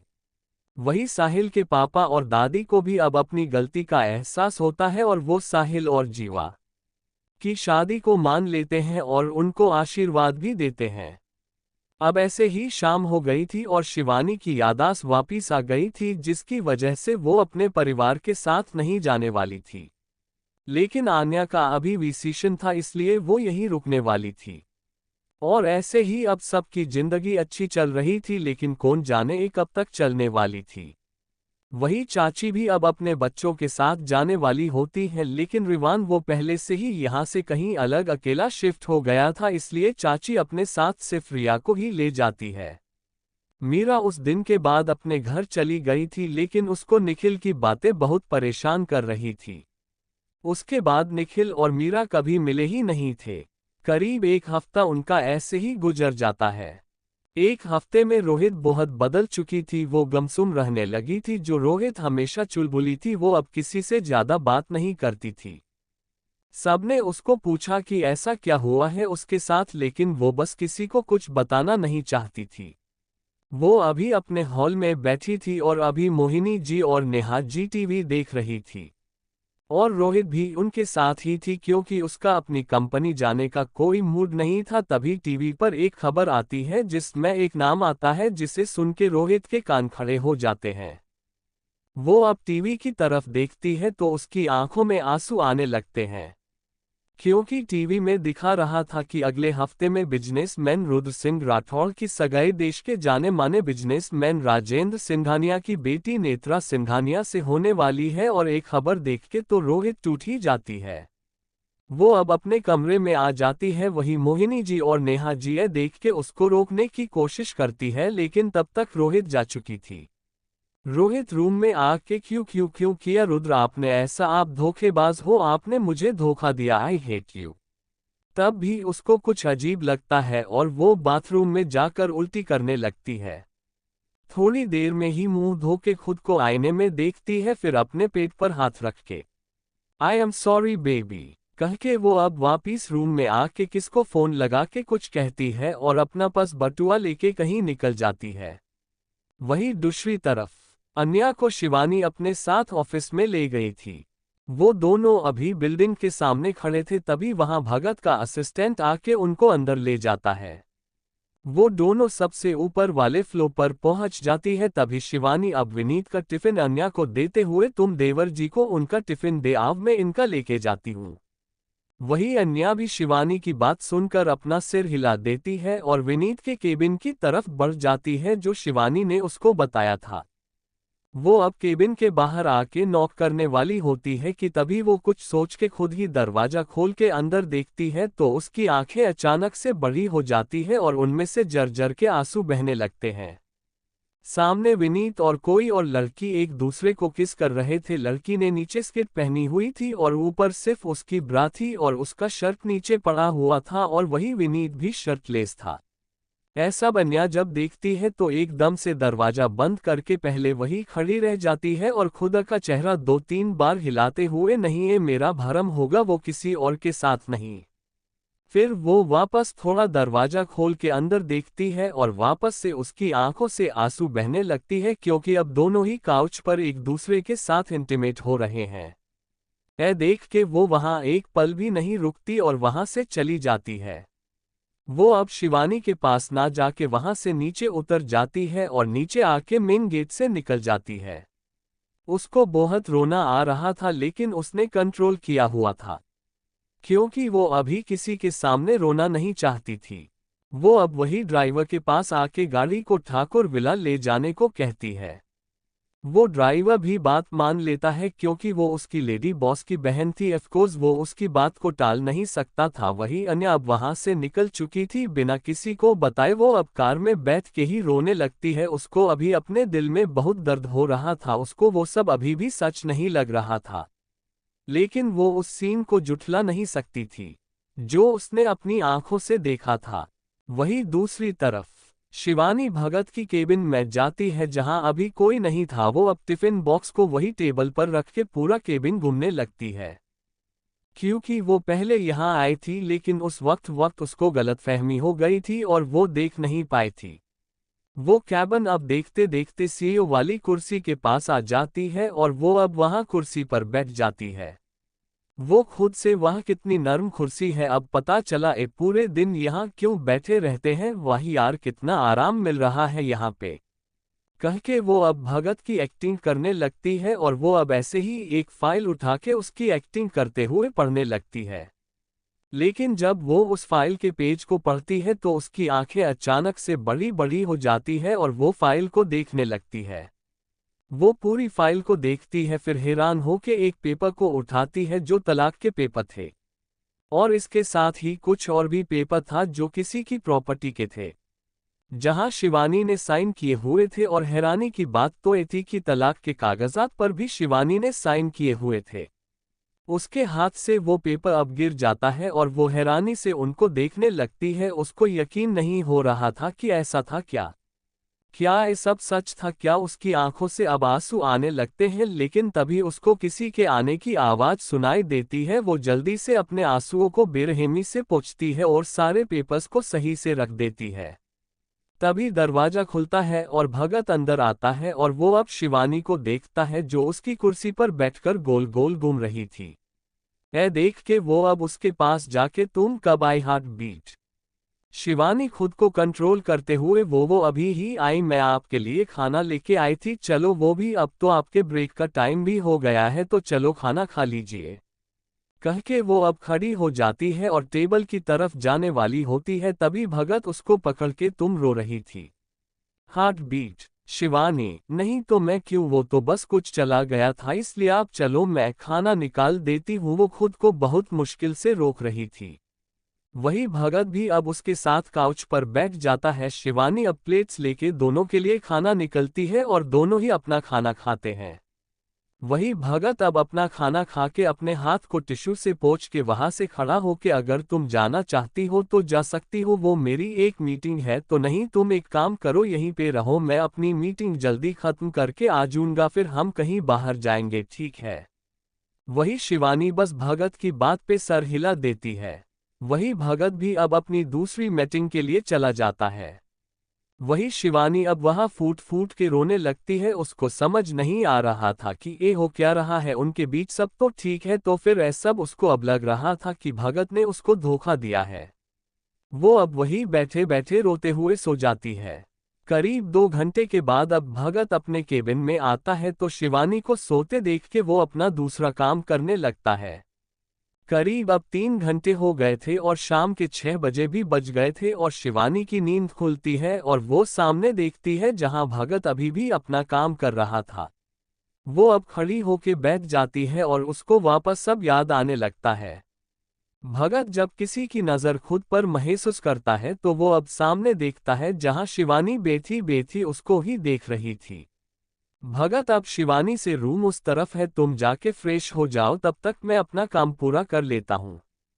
तो शिवानी भी वैसे ही करती है। 10 मिनट के बाद जब वो वापस आती है तो भगत अपना काम पूरा कर चुका था। वो अब शिवानी को लेके वहां से निकल जाता है। वो दोनों ही अब बाहर आते हैं। भगत शिवानी को लेके कार में बैठ जाता है और उनकी कार वहां से चल पड़ती है और इसके बीच शिवानी बिल्कुल खामोश थी। भगत भी नोटिस कर रहा था, इसलिए वो अब ड्राइवर को कुछ इशारा कर रहा है। ड्राइवर अब जल्दी से पार्टीशन लगा लेता है। देख के शिवानी अब भगत को देखती है तो भगत उसको अपनी तरफ खींच लेता है और उसके होठों को अपने होठों में लेके चूम लेता है। लेकिन वो उसको कोई प्रतिक्रिया नहीं देती क्योंकि उसके दिमाग में तो वही फाइल तलाक का पेपर प्रॉपर्टी चल रही थी।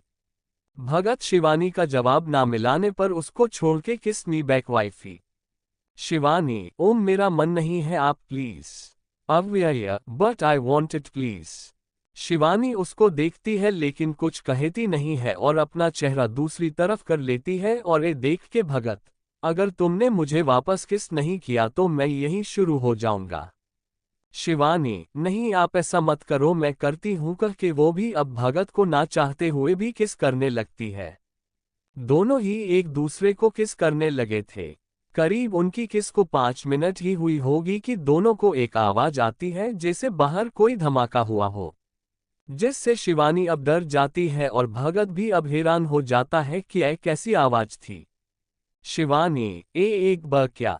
शिवानी को बहुत डर लग रहा था क्योंकि भगत और वो दोनों ही जहां थे वहां से बाहर देखा नहीं जा सकता था क्योंकि भगत ने पूरी कार को ढक रखा था, मतलब विंडोज भी बंद कर रखे थे और पार्टीशन भी लगा हुआ था जिनसे उनको पता नहीं लगता था कि बाहर क्या हो रहा है।